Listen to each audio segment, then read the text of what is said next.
Here and over, it will be a little warmer. Highs hanging out in the upper 60s and lower 70s. I'm Chief Meteorologist Jordan Dressman on your home for ESPN Radio, 97.7 ESPN The Zone.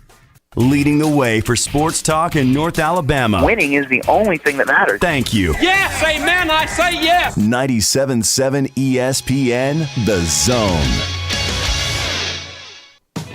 Who wants coffee? Anybody wants coffee? Thom, can you get me off the hook? Roll type say. The tire's tired. He ain't good looking, but he sure ain't shy. He's a northern-bred, southern-fed, slick-talking guy. Listeners in his posse are the junkyard dogs. The SEC from Tennessee to calling them hogs. From Gainesville up to Lexington to the Titan Tiger Land, nobody does it like Thom Abraham. You want me on that wall. You need me on that wall. Testosterone high today. Yeah, Tom's a man, he's got the plan, he's really got it made. What a wife he's got, she's smoking hot, check out the junkyard babe.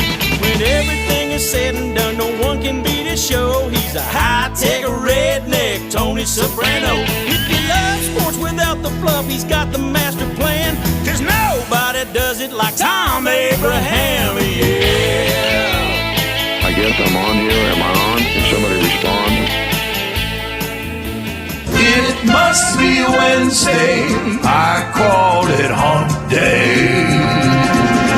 Uh-oh. Guess what day it is? Guess what day it is? Huh? Anybody? Mike. What day is it, Mike? Guess what today is? It's hump day. Woo-hoo! It's hump day in the doghouse. So glad you are with us for this hump day in the doghouse as we turn the corner on the week and head for the weekend. Plenty to get into today. We're all over the place, as we often are in this show. This is the ADD. This is the ADD of shows when it comes to sports talk radio shows.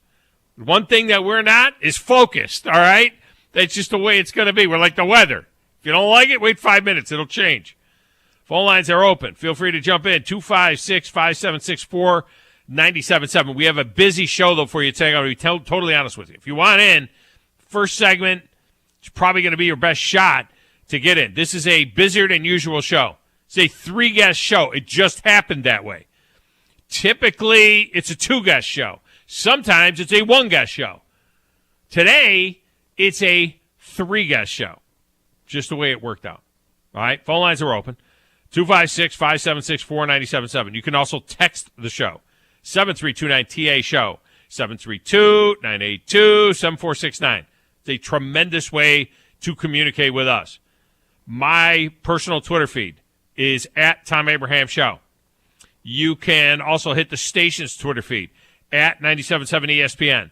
We are on the Twitch and the Facebook at 97.7 ESPN. You can watch the show there as well, I believe. Let me see. Oh, yeah, there we are.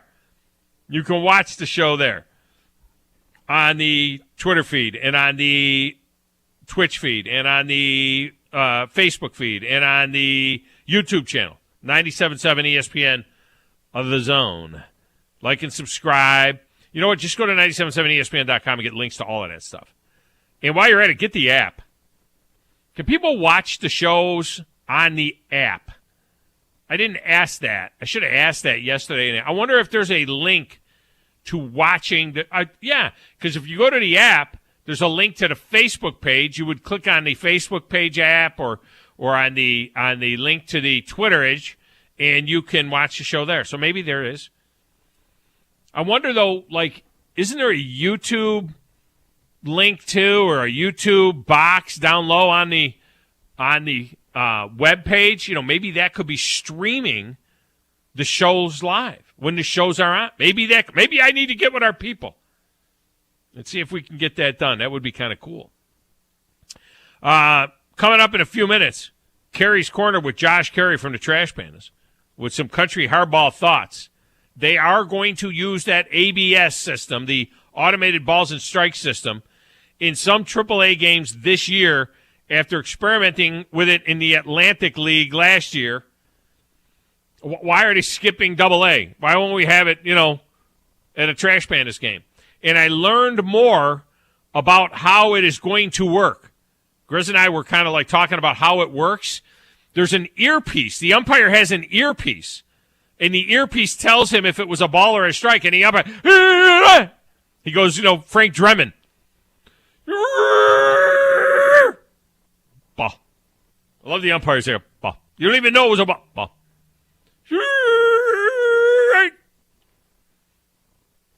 So that's how it works. But there is an umpire, obviously, there. And so the thing, it's not like there's a red light and a green light on the plate. That would be kind of cool. Light goes up. But it's not like there's a light on a plate. They're using GPS, basically. They have the plate in place, and then they use the same thing that we see on TV, basically. And a little thing, I don't know if it actually says strike or ball or if it's a tone, or I don't know. They did some other things, too. I didn't know. They moved the mound back from 60 feet 6 inches to 61 feet 6 inches in the Atlantic. That didn't do anything. They're like, we don't. The biggest thing they need to do is the pitch clock. I mean, they have one, but it's not enforced. They have it up now in Major League Baseball. It's not enforced. There is an actual rule. I think it would be the number one thing to speed the game up. The other thing that they did, and they're talking about in the ongoing baseball meetings right now, is outlawing the shift. Do we want to see the shift get outlawed? Along with bringing the DH to the National League, one of the things that they're saying is that, do we outlaw the shift? To me, it seems like, you know what, we can outlaw the shift by just going the other way. But, I sit here, I'm talking about it like, as a guy who played, American Baseball Congress ball 40 years ago, and had pretty good bat control against guys throwing 81, 82. Against 96, 97. Maybe it's not the easiest thing in the world to shoot it the other way. Do we outlaw the shift? I have been back and forth on this one. I'm kind of starting to think, you know what? Yeah. I mean, think about it. In football, they don't outlaw. I mean, if you want to line up like all 11 guys on defense on one side of the ball, I suppose you can. But on an onside kick or something like that, you can't. I don't know if there's any other game. Well, yeah. Offensively, in football, this is a perfect analogy. Offensively, you have to have, 7 guys on the line of scrimmage. No, 6 guys. No, 7 guys. 7 guys. No, 6 guys. 6 guys on the line of scrimmage. You have to have 6 guys on the line of scrimmage. That's a rule. So that you can't have an illegal, otherwise it's an illegal shift or illegal formation. So why can't it be an illegal formation to have, is it 7 guys? Yeah, 7 guys. 7 guys on the line of scrimmage. Let's get confused. Tight end, X. Tight end opposite the X. Yeah. Probably should know that. Anyway, the point is that it's not unprecedented. At the top of the 11, speaking of football, Dr. John Greco was back with us from TOC Sports, as there have been a renewed push now by NFL players to get rid of synthetic turf after a number of non-contact injuries. It's happening in college, too. Is it happening in high school? I don't know. The athletes aren't quite as big, but they're getting bigger and faster. The NFLPA is reporting that turf is responsible for 69% more injuries, non-contact injuries, than the real stuff. That's pretty compelling. In a league that is supposed to be all about the, player safety, what the hell are we doing playing on this stuff for? Or is it the cleat that is the problem? Is the cleat too sticky? It doesn't extend to head injuries. Being that you've got more leverage. Think about it. In a collision on turf, do you not have more leverage against the other guy as opposed to on grass where your feet might give a little bit and slide that little bit when you have the head-to-head contact? And what about a guy who's hits the ground head first? What about when that happens?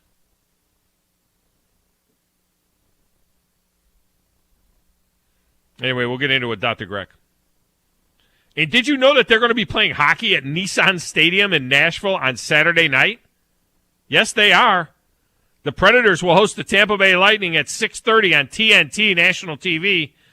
And what I think is the southernmost outdoor game. Am I lying? Let me put the Crack Research team on it. They didn't do any of these like in Florida. Obviously, maybe in Texas. Have they had an outdoor game in Texas yet? Is this the southernmost outdoor game? Weather could have gone either way. I mean, it's been in the upper 60s the last couple of days, but now we got this cold front that came in. They're saying that it's going to be in the low 40s at puck drop and dip into the 30s into the evening with a 30% or so chance of rain. So the Preds played in Dallas a couple of years ago at the Cotton Bowl.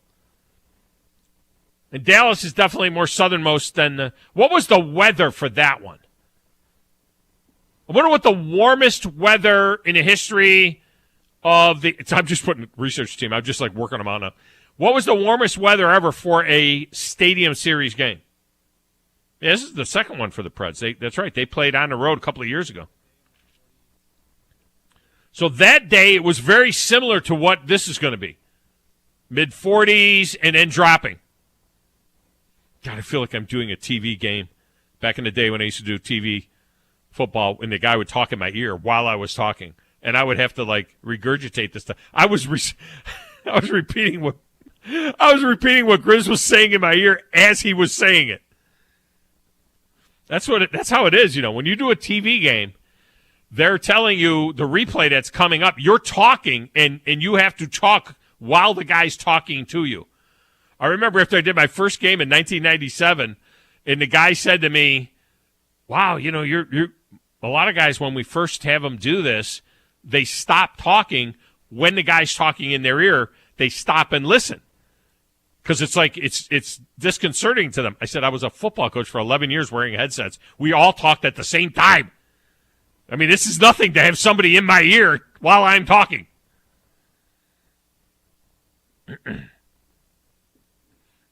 Grizz usually doesn't talk to me while I'm talking, but that was good. He was feeding me stuff. So it's going to be the same weather as that game. So the alternate question is, what's the warmest it's ever been? Probably that one in California. Remember, it started during the day and had the brilliant sunshine. They had to move the game. They had to pause the game and play it at night. The game they played at Tahoe, Grizz. They played a game at Tahoe, and the sun was so bright off of the ice they had to delay the game till in the evening. But I don't know what the temperature was or it was just a sunshine issue. We are not going to have a sunshine issue in Nashville on Saturday night. Greg Wyshynski of ESPN.com will be in to help us talk about that. Nate Oates did some more Nate Oates things last night, benching Javon Quinterly to begin the game, only to have Quinterly come off the bench with 17 big points in the second half as the Tide went on that 32-13 run and built an 11-point lead, only to almost blow that. Hung on to win by 2 off a huge night at the line. 21 of 24 free throw shooting. Free throw shooting has been like three-point shooting, and they've struggled a little bit with that throughout the season. But now last night, man, 21 of 24 from the stripe. There's your game. Now, Quinterly said, quote, "Coach wasn't pleased with the effort I was giving the team. That's the main reason I came off the bench. I just tried to respond the best way I could by bringing positive energy today in the walkthrough and in the game." That's a great response by Javon Quinterly. J.D. Davison got the start, scored the first 5 points of the game, too, by the way. Nate Oates said, "I was really pleased with our guys' effort. I think this was a character win. We could have every chance that we could have to fold. Things were going our way offensively in the first half." Close quote. Well, Alabama is now the 5 seed in the league. I don't think they're going any further than that. Arkansas and Tennessee won last night, and those guys, along with Auburn and Kentucky, seem to have the grip on the top 4 seeds and the double bye in the tournament in Tampa Bay. I think, without looking directly at my Tutu Jacozy, which is my notes from the league. See, the league gives us notes. There's our notes from the league, those of you watching on TV. If you don't watch this show on the Twitter feed or on any of the You miss some stuff. I mean, I know a lot of you got to listen. I mean, we got thousands of people listening and hundreds of people watching, but thousands listening. I understand that. But, yeah, with Tennessee and Arkansas winning, they would have to – one of those guys would have to lose out. Alabama would have to win out. It's over. The double byes are going to Auburn, Kentucky, Arkansas, and Tennessee. Now, Alabama – look, in the league, Alabama's now 8-7. You got LSU at 7-7. Florida lost last night. They're 7-8. Mississippi State is 7-7. Vandy is now 6-9. It's a free-for-all for that 5th spot. Free-for-all. USFL held their first 12 rounds of the draft last night. Picked it up again this morning at 9. They'll go 23 more rounds because, they got teams. They got to fill out the whole team. Last night they drafted quarterbacks, offensive linemen, and defensive ends, basically. This morning they started the first 4 rounds this morning are all wide receivers. So we'll let you know if any names come up that we know. But 13, 14, 15, 16, 17. I think the first 5 rounds this morning are all wide receivers. It's like picking your fantasy team. All right, I got to get a run on wide receivers now. There were 10 guys picked last night that have ties to the state, either played high school ball in Alabama or they played for Alabama or Auburn or UAB. Try and give you some of the highlights of that. Over there in a little glass room playing the Platters That Matter and the Stacks of Wax and answering the phones and running the research. Should make the intern get in there and have him do research. It's the one and the only, Coach Chris. Who in the blue hell are you? What is your name? It doesn't matter what your name is. I'm the producer of this show. If I didn't step up, you're nowhere. I put this thing together out of spit and polish. I think this is one of the traits of a really good producer. Keep the talent happy. I'm all jacked up on Mountain Dew. That Tom. Hey, Tom. Testosterone high today. Testosterone, whatever the f*** it is. It really doesn't matter what you think. It really doesn't matter what you say. Any of you play sports?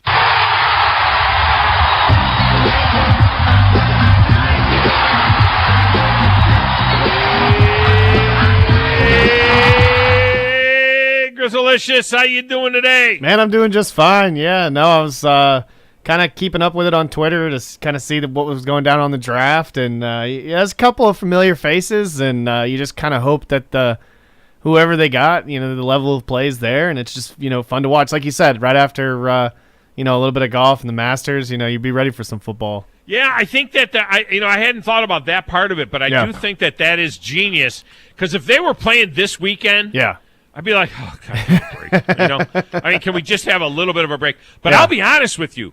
After the tournament, after the madness, and after the Masters, and after spring ball, in the spring games, the college spring games, I'll be ready. Well, hopefully baseball's going on. Hopefully baseball, but you know how baseball is. The first week, like you're all fired up for it. Yeah. But then it's like, you know what? I'll watch baseball Tuesday, Wednesday, Thursday. I can watch the football over the weekend. That is true. Yeah. You know what I mean? So I'll get your I'll your probably fill flip of it back and forth because I'm weird. I watch baseball every day. Seriously. I do. I do too.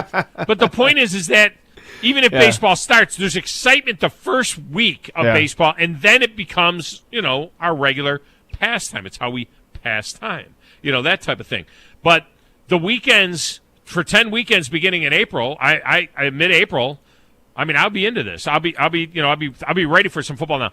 The players that are being drafted, almost all of who is being selected so far are guys that were on practice squads in the NFL. Yeah. Almost every one of these guys were practice squad guys in the NFL, free agent type guys. Some guys that were drafted.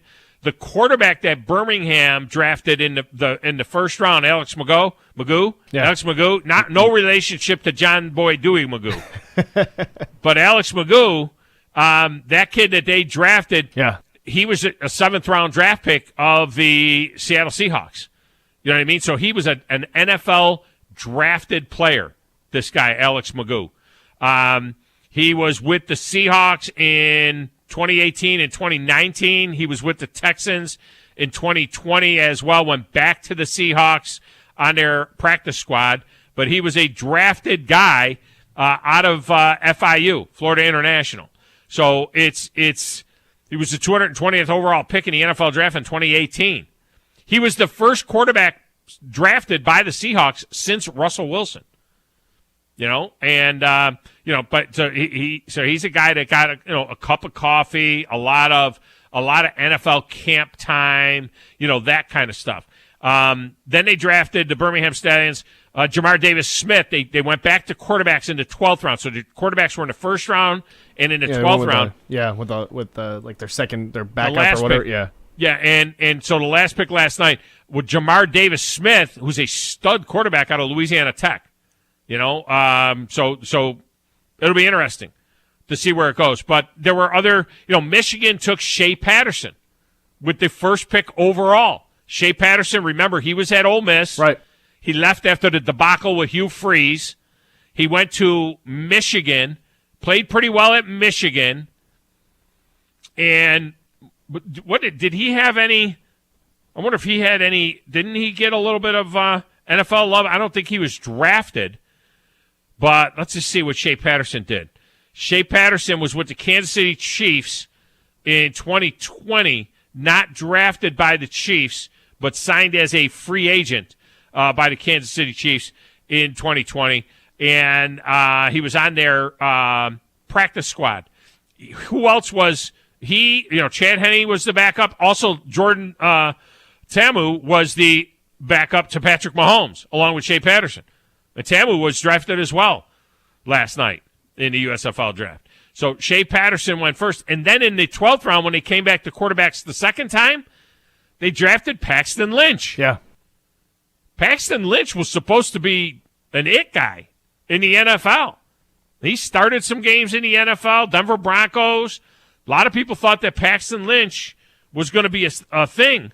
And, he was drafted by Jeff Fisher and the Michigan Panthers as well in the 12th round. So they picked up a couple of guys that have some NFL chops. He was with the Broncos. Paxton Lynch, how high was he drafted? The Broncos, he was a first-round draft pick. Yeah. Paxton Lynch was a first-round draft pick by the Broncos in 2016. Yeah. 26th overall pick in the draft. Third of 15 quarterbacks taken that year. Jared Goff went first. Yeah. Carson Wentz went 2. The next quarterback pick was Paxton Lynch. Yeah, and it really didn't make sense because, Denver was weird at that time because I remember they had, Trevor Siemian, Paxton Lynch. They gave Brock Osweiler, who was supposed to basically get the job after Peyton Manning was gone. They paid that man $40 million to retire at the age of 30. Well, they paid him because he played good for 7 games. For 7 games, and then they paid him, and then nothing for Houston, right? Then he was with Houston. Yeah, Houston, right? He was with Houston, and so he became a free agent. And then Paxton Lynch was supposed to be the next guy up, and it was just with Trevor Siemian and him, and then you see what Trevor Siemian did this year. I mean, it was just what were the Broncos thinking at that time? Well, he was with Saskatchewan in the CFL last year, and now he was the third stringer there, and now he's with the Michigan Panthers. He's a big kid. Remember that guy? He's 6'7" quarterback. 6'7" quarterbacks don't make it in the NFL. Let's just be honest. They don't make it. So anyway, the draft took place last night, so there's that out there as well. So there's plenty going on in the world of sports to get into today if you want to get into any of that stuff. Plus, I have a story, Grizz. I'm hopeful. I have one of these hump day stories. I'm going to go back to my hump day tradition. On hump day, I find some stories that are bizarre and weird and sometimes awful. I have an awful story in my hands that I do not want to share. If this show, depending on if there's an opening in this show and I don't know what to talk about, I'm going to have to share this story.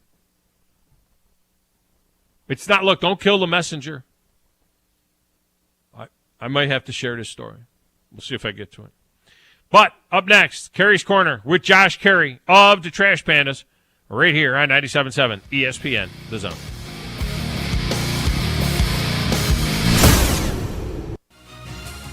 You're listening to the Thom Abraham Show on 97.7 ESPN The Zone.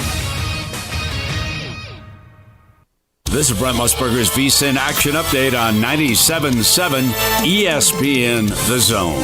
Heads up, sports bettors. Right now you can try VSiN All Access free for 30 days with no credit card required. Visit vsin.com/free month to sign up now.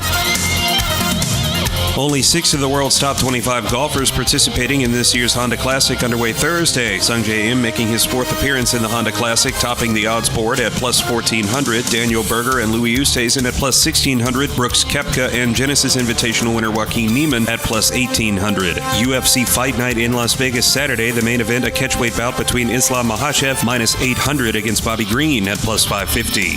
Tonight, 3rd-ranked Auburn at home against Ole Miss. The Tigers coming off a road loss at Florida over the weekend. They're a 16-point favorite tonight, the over-under at 140. I'm Trey Westerberg, 97.7 ESPN The Zone.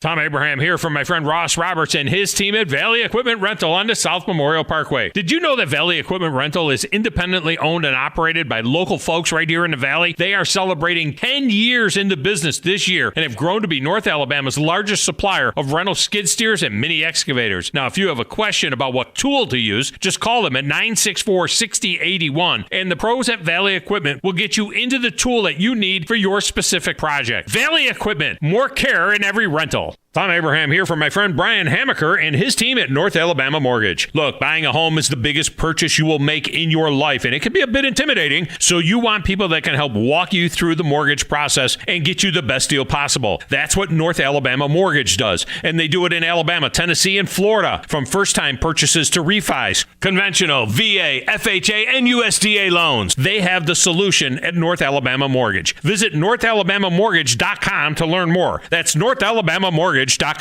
Hi, this is Wes Neighbors. I'm here with Sam Fleming with Fleming Roofing and Restoration. Sam, tell the folks about Fleming Roofing and Restoration.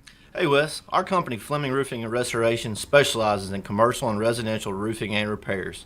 I'm a 5th generation Huntsvillian, and our family's been doing construction business in Huntsville area since 1965. Sam, what kind of roofs does Fleming Roofing and Restoration do? Our guys are skilled enough. We can come out and address any kind of leaks or issues you might have on your commercial, on your metal roofing, on your shingles. We can do anything, and we can offer you a solution to repair it, or we can replace it. Well, you guys also do insurance restoration. Our staff has 10 plus years of experience as insurance adjusters, and we really do know the inside and out of the claims process at Fleming Roofing and Restoration. Check out Fleming Roofing and Restoration online at FlemingHSV.com, or you can call or text them at 256-651-9440. Hey Wes, we show up. Hey, this is Justin with the Furniture Factory Bar and Grill. We'd like to invite you to North Alabama's premier patio bar and grill, where at the factory, we have something going on each and every night. Monday night, steak night. Tuesday night, karaoke. Wednesday night, the Jeep community comes out for Jeep Jam. Thursday, it's bike night, the biggest in the valley.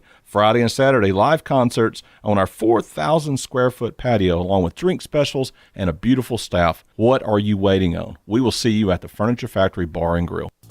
From the Fox 54 Weather Center, I'm Chief Meteorologist Jordan Dressman. A mostly cloudy to overcast sky this afternoon. It does look like a good majority of us might actually end up staying dry, but certainly a couple of scattered showers can't be ruled out. Temperatures hanging out in the mid and upper 50s. Some of us might get lucky enough to crack the lower 60s. Dropping into the mid 40s as we head into the overnight. Much the same for your Thursday. Mostly cloudy or an overcast sky. A few scattered showers are possible. We will be a little warmer. Highs hanging out in the upper 60s and lower 70s. I'm Chief Meteorologist Jordan Dressman on your home for ESPN Radio, 97.7 ESPN The Zone. The Drive with Wes Neighbors and Steve Moulton. From today's headlines to the guests you want to hear from. Who wants to party? Listen in and join in. Weekday afternoons starting at 5. 97.7 ESPN The Zone. We're talking baseball. Klazuski, Campanella talking baseball. The man and Bobby Fella, the Scooter, the Barber and the Nuke. They knew them all from Boston to Dubuque. Yeah, baby, it's time to talk a little bit of country hardball here on a cold February day. As Major League Baseball and the Players Union continue to meet. They're meeting every single day, but one thing we know for sure is that the Trash Panda season will start on time. No impact here on the minor leagues in this deal for what Major League Baseball. The only thing that being affected by that is Major League Baseball, but we got a number of baseball things to talk about with Josh Carey from the Trash Pandas. And this segment of the show is brought to you by North Alabama Mortgage. For all your mortgage needs, it's North Alabama Mortgage. Certainly Brian Hammaker and his team, they're standing by and ready to help you out with a conventional VA, FHA, or USDA loan. And that could be for a cash-out refinance, or that could be for a home renovation or college expenses or whatever. Or maybe it's time you're buying a new home. These are the guys you want on your side to make sure that deal goes through in Alabama, Florida, and Tennessee as well. Go to NorthAlabamaMortgage.com to learn more. That's NorthAlabamaMortgage.com. Josh Carey is on the Neighbors Wealth Management Hotline. Josh, welcome back to the show. How are you? What's up, boss? I'm doing good. Hard to believe, man. It's going to be March this time next week. I'm getting that baseball vibe. Yeah, March Madness for some of us is that spring training vibe for sure. So explain to us. We're all hopeful that by the time we talk next time, there'll be a deal, and the major leaguers will be in spring training because Major League Baseball has set this arbitrary date of February 28th, which is Monday, of the day that the settlement has to be reached for the season to start on time. Having said that, we know that the Double-A season is going to start on time. That doesn't affect the minors. Is that the same for Triple-A, by the way? Is it? Explain to us who are the guys that are locked out. Is it the 40-man roster that's locked out, or can you still be on the 40-man but be playing at Triple-A or Double-A and play? Yeah, it's basically guys who are on the 40-man. At least that's how I've understood it. So if you're on the 40-man roster and you can shuffle back and forth between the majors and the minors almost freely, then yeah, you're pretty much in a lockout. But the guys who are not on the 40-man roster, they are good to go. So basically any run-of-the-mill minor leaguer who you saw play for the Trash Pandas last year should be good to play this season. It's the guys like the Reed Detmers of the world, the Sam Bachmans, guys like that. Those that are on the 40. Yeah.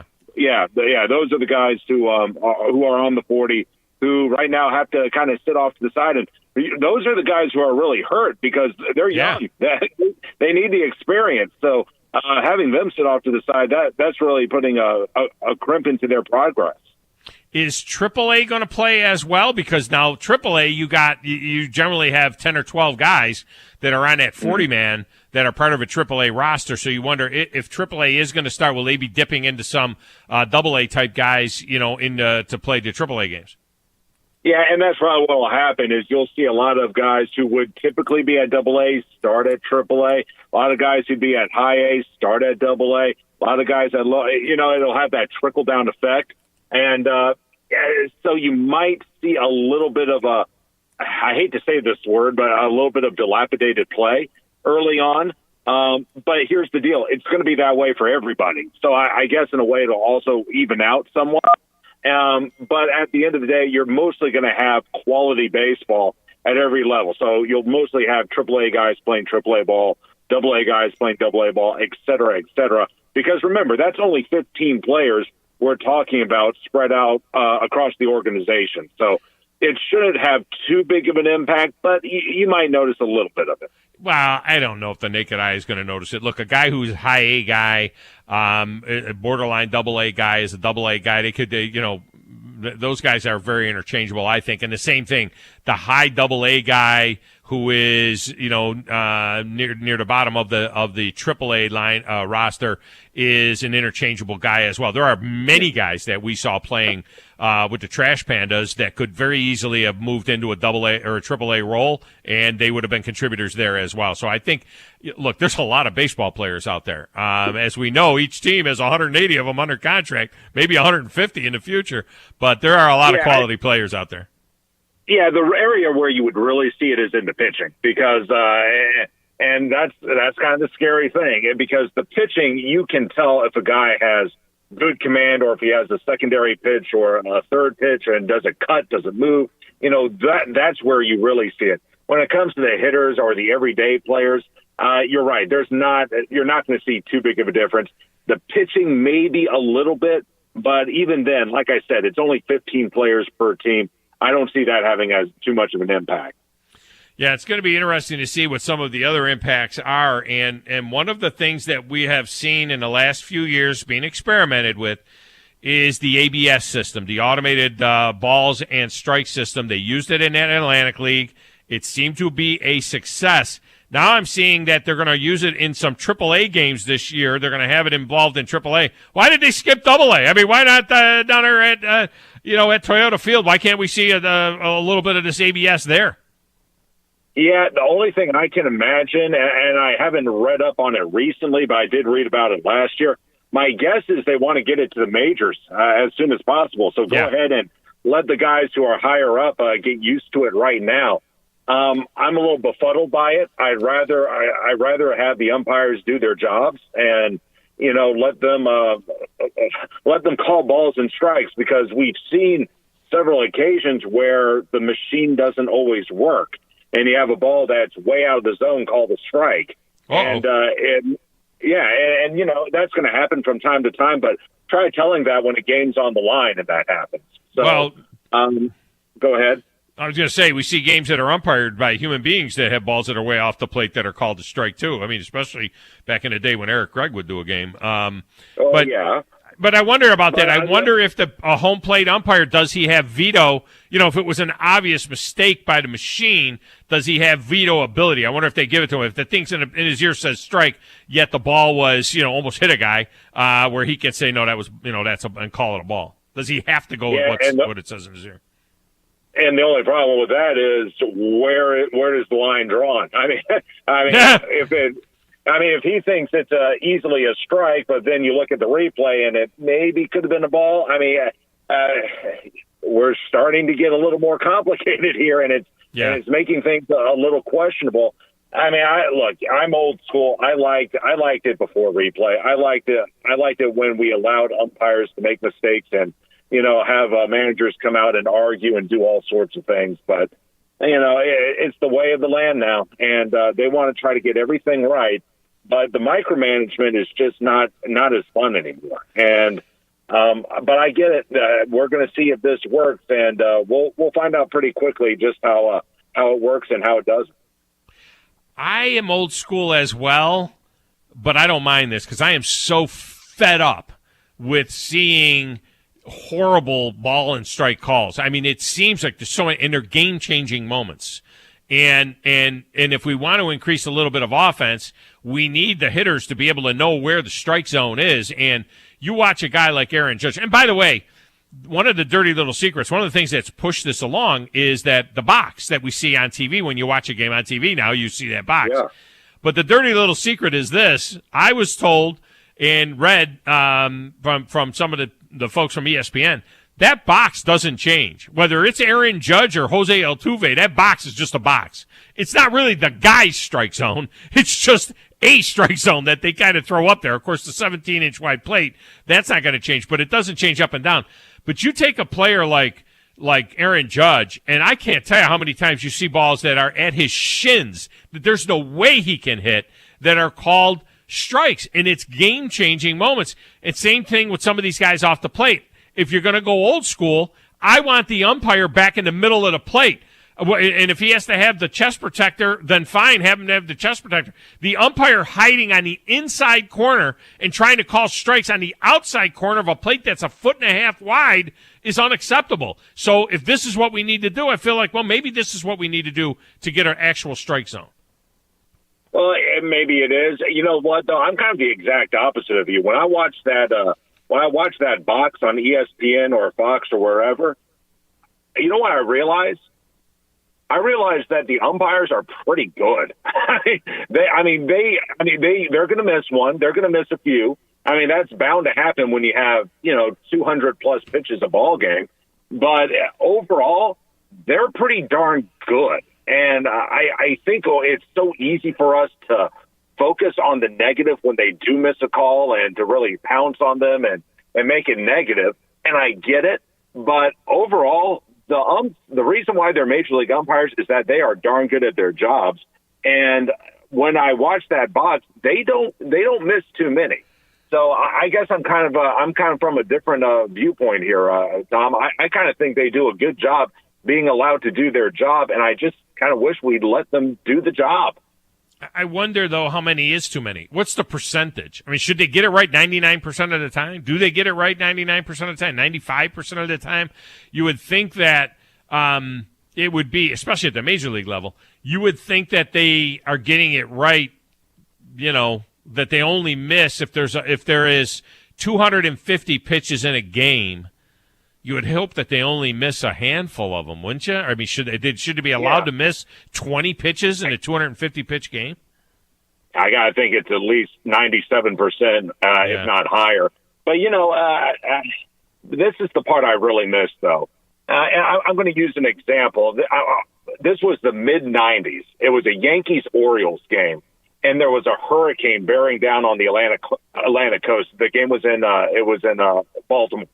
And the game was moved to the afternoon. They really shouldn't have played the game, but they went ahead and tried to squeeze it in. And the umpires came out on the field, and it was Joe Torre for the Yankees. It may have been Davey Johnson for the Orioles. I can't remember. But they come out, meet at home plate with whoever the home plate umpire was. Can't remember who he was.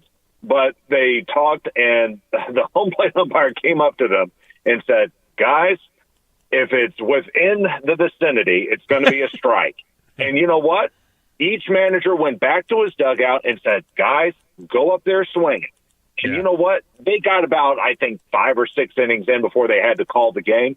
But here's the point I'm making with that story, Tom.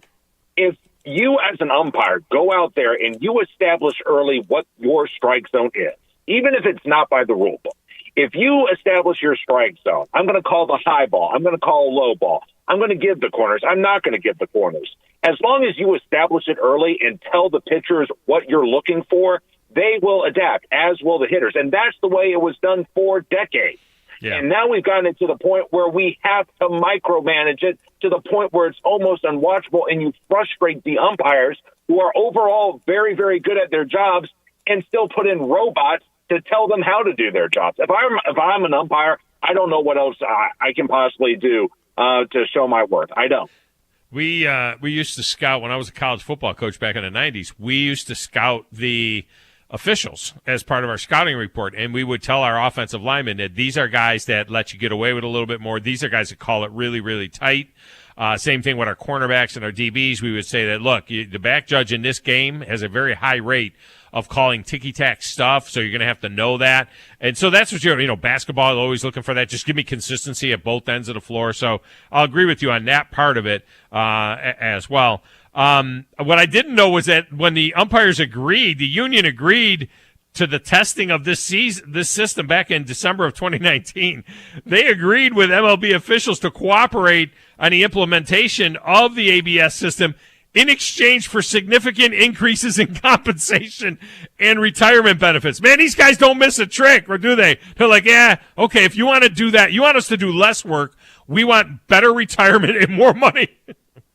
Yeah, and you know what? They're smart for doing that. I got it. Make the money. Yeah, and you know what? They're going to do less work. I don't know if it's going to eventually push them out of work. I mean, if you're going to have a call at home plate, are you going to have a robot call first base, second base, third base as well? I mean, that seems to be the direction we're going in. But I also wonder, and back in 2019, if maybe, just maybe, they didn't think it was going to work. I mean, if there was someone telling them, this will be a fly-by-night thing. Well, it's not fly-by-night anymore. And if I'm an umpire, I'm a little nervous. What didn't work was moving the mound back a foot. They did that in the Atlantic League, and they decided to scrap that. The 61-6 didn't change anything. They are playing around with the different size bases to be a little bit safer.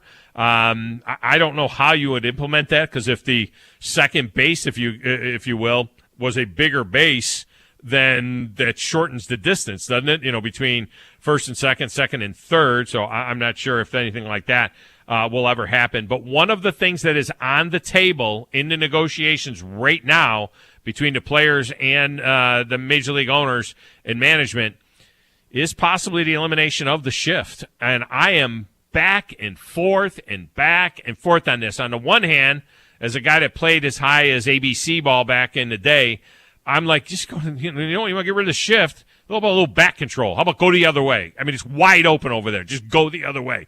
But I never faced more than 80, 81, 82 mile an hour pitch. I never fished 98 miles an hour. Maybe that's not as easy as we like to say it is. And then also, in football, you have to have a set formation. You got to have 7 guys on a line of scrimmage. You can't have an illegal shift, if you will. Where are you on the shift? Should they just go ahead and outlaw it and say this game is designed to have 2 guys on each side of the infield? We did that in the second half of the season here at AA. Oh, really? And I did. Yeah, we did. They required that you had 2 men on each side of second base on the infield. And the other thing was you had to be on the infield. Your feet had to be on the dirt. So you can't have anyone playing in shallow right field or anything like that.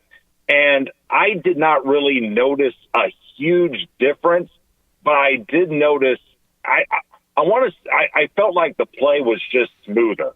And I didn't really get a chance, again, because of COVID restrictions, I didn't really get a chance to talk to too many of the players about it. Did they really feel a difference or anything like that? But I just felt aesthetically, as someone who's watched baseball his entire life and who follows the game and is in and out of the broadcast booth and down on field, I felt like the level of play was just so much smoother because you didn't have so many guys trying to pull off the ball and, trying to, beat the shift or hit into it or, push the other way. You had just guys taking a more natural approach to it. Yeah. So overall, if that's the case, then I'm all for it. I just don't know.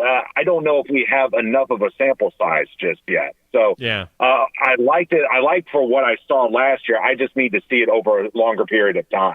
Yeah, and it wouldn't affect the outfielders. I mean, you're always shifting your outfielders around, but that's a totally different animal. And you would have guys playing with it. It would be you'd have a shortstop maybe lined up almost directly behind the bag and then breaking, probably to the other side right after the pitch is thrown or something like that if they want to do that. But I just think I think it is. I like that term natural. I think it is more natural for it. This is the alignment for baseball. You move within your position. You can move. All right, finally, on that note, how did you score it? I mean, if the shortstop was in short right field and he was the second guy over from the first baseman and he fielded the ball and threw it to first for the out, did you score that 6-3 in your book or was that a 4-3 or how did you score it? Oh, it's 6-3. You got to give the guy the assist, right?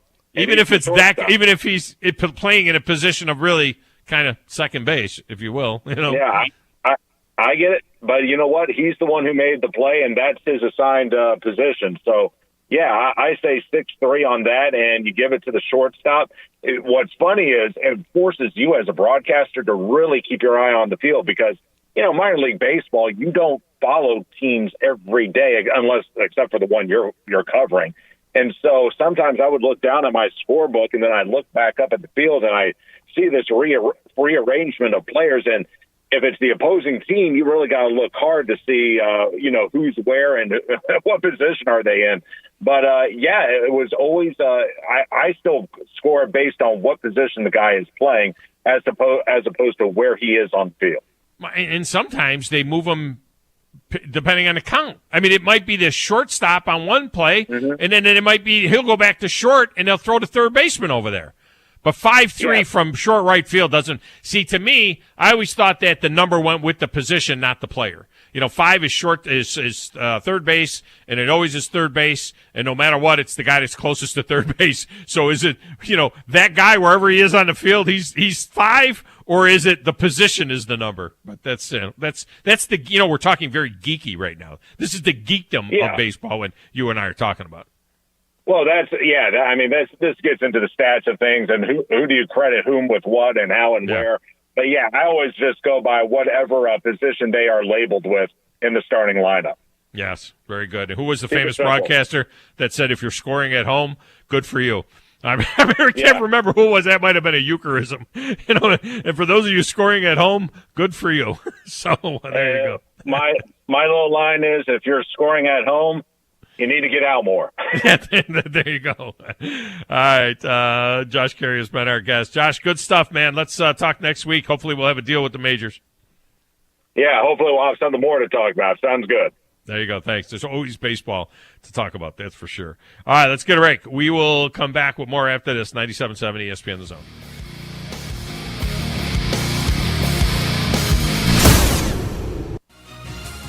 You're listening to the Thom Abraham Show on 97.7 ESPN The Zone.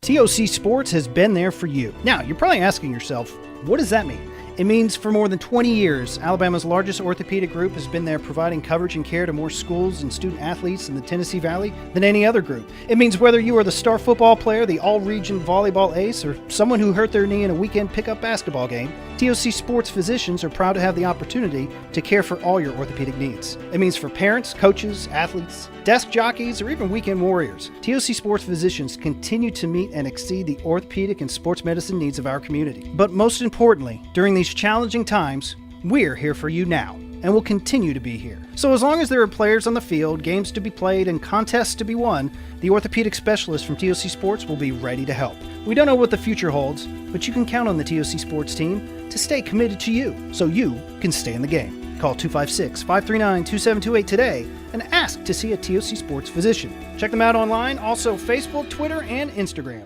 Ann Adams with Berkshire Hathaway Rise Real Estate is the one name to know if you're buying or selling real estate. With years of local experience, Ann Adams offers buyers in-depth knowledge of the local housing market and will narrow available properties down to those you'll be interested in so you can save time when shopping for your new home. If you're ready to sell, Ann offers a seamless process using accurate pricing and expert negotiation skills to make sure you get a fair price for your home. Call Ann Adams today at 256-337-2625 or log on bhhsriserealestate.com. At Mr. Sparky, we're America's on-time electrician. Flickering lights and hot switches can be annoying, but they can also signal a major problem, or worse, an electrical emergency. So play it safe and leave it to the experts at Mr. Sparky. Trust our team of professional, clean, and friendly electricians. We'll get it done right and get it done safely. You don't have to put up with any malarkey. Call 888-8-Sparky. Independently owned and operated, licensed in the respective state or county. Want to save some money? I can take money and I can make it into more money. Just check out our zone deals online at 977ESPN.com. We are 97.7 ESPN The Zone.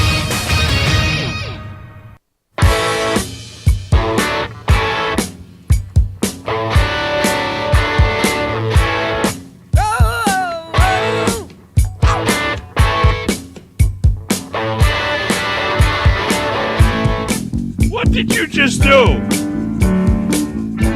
Welcome back to Thom Abraham Show.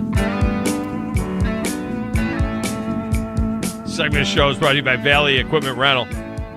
Valley Equipment Rental has everything except for the program that we use to put the shows up on Twitter and Facebook and Twitch and all that kind of stuff. Grizz, what did you just do? You did something. We came back out of the break. Maybe it's the first time I ever noticed it, but it was like a... Oh, yeah, we've got effects now, man. We've been playing we got around. Effects? Yeah, no, I kind of noticed that one day. I was like, I was just kind of play around with some stuff. So I gave it the Star Wars feel, you know what I mean? You come out of the circle. Nice. That was kind of There's cool. a bunch Where of are different you, though? ones. How come you don't get to be on there? I didn't put you. I'm going to put This us back is a short on the top of the hour. Yeah, it's short. Oh, okay. We're short All this right. segment, so. Well, Valley Equipment Rental, by the way, with their second location coming out there on the North Memorial Parkway, and it'll be up past Winchester Road. That's going to be, the contractors are going to love this because they're going to have bigger dozers and excavators, and it'll have all the skid steers as well, and all that kind of heavier equipment up there for the contractor. And that's going to free up even more space at the South Parkway location, where they'll have even more gear for you to do, for the smaller equipment, not only for the contractors, but for the homeowners as well. You can get your job done like a pro with Valley Equipment Rental. Ross Roberts and his team, they're local folks. This is important. They're local. I think Ross is a Panther. I think Ross was a Panther. But they're local folks, so it's important to use local folks. All right, we lost Dr. John Greco at the top of the hour. He's going to join us tomorrow on that topic of the turf. We lost him because he's in a surgery. He caught a surgery that he can't break free from. We don't want to talk to him while he's got somebody's knee open. So he'll be joining us tomorrow. And that means that we're going to have open lines, 256-576-4977. You better jump on the line Because otherwise, I got to tell a story that I really don't want to tell. I got a horrific story that I need to get to on 97.7 ESPN The Zone.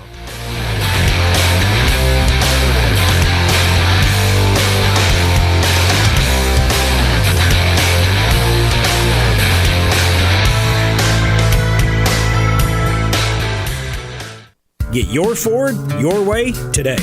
Hey folks, Bobby White back again for Woody Anderson Ford, and we've got F-150s in stock right now. We have F-150s on the ground so you can climb behind the wheel and take a test drive today. Plus at Woody Anderson Ford, our 2021 F-150s come with $1,000 in bonus cash, along with financing as low as 0% for up to 60 months with your good credit. This offer ends February 28th. To be clear, these F-150s are in stock today, ready for your garage tonight. Now let's talk about making a custom factory order. Not only is there no extra cost to custom order, but you'll get $1,000 off MSRP on top of any additional factory rebates on 2022 F-150, Explorer, Ranger, Expedition, and Mustang. Go to WoodyAndersonFord.com and you'll see how easy it is. And speaking of easy, our service department is now offering free pickup and delivery when it's time for your next Ford service. Ask about it at Woody Anderson Ford, the corner of Jordan and Sparkman. Look forward to seeing you. When I chose a garage door company, I did my homework. I needed Precision Overhead Garage Door Service. They have a 5-star Google rating. I checked their reviews and liked what their customers had to say. Precision Overhead Garage Door has lifetime warranty packages. Same-day service if I call before 2 p.m. If they can't make it the same day, my service call fee the next day is waived. They did a 25-point safety inspection on the door and operator. Now that's peace of mind. Residential, commercial, and gate services. Precision Overhead Garage Door Service. Call 256-400-4500. Saving at the Home Depot means you can do more for less. Like making dishwashing easier with this KitchenAid dishwasher, complete with 3rd-level rack and a Pro Wash cycle that adapts to each load. Enjoy savings on top-rated appliances online, in-store, or on the Home Depot app. The Home Depot. How doers get more done. U.S. only while supplies last. Valid February 10th through March 2nd, 2022. Free delivery applies to orders of $396 or more.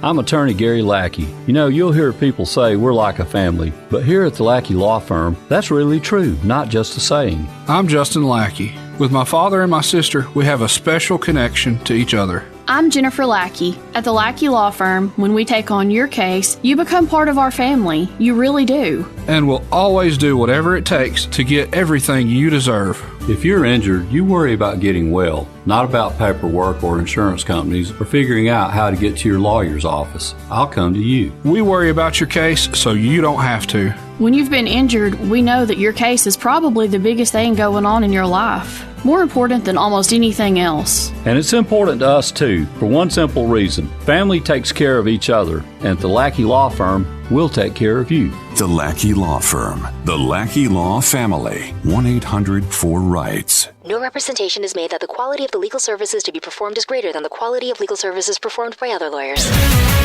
WZZN, Union Grove, Huntsville, Alabama. 97.7 ESPN The Zone.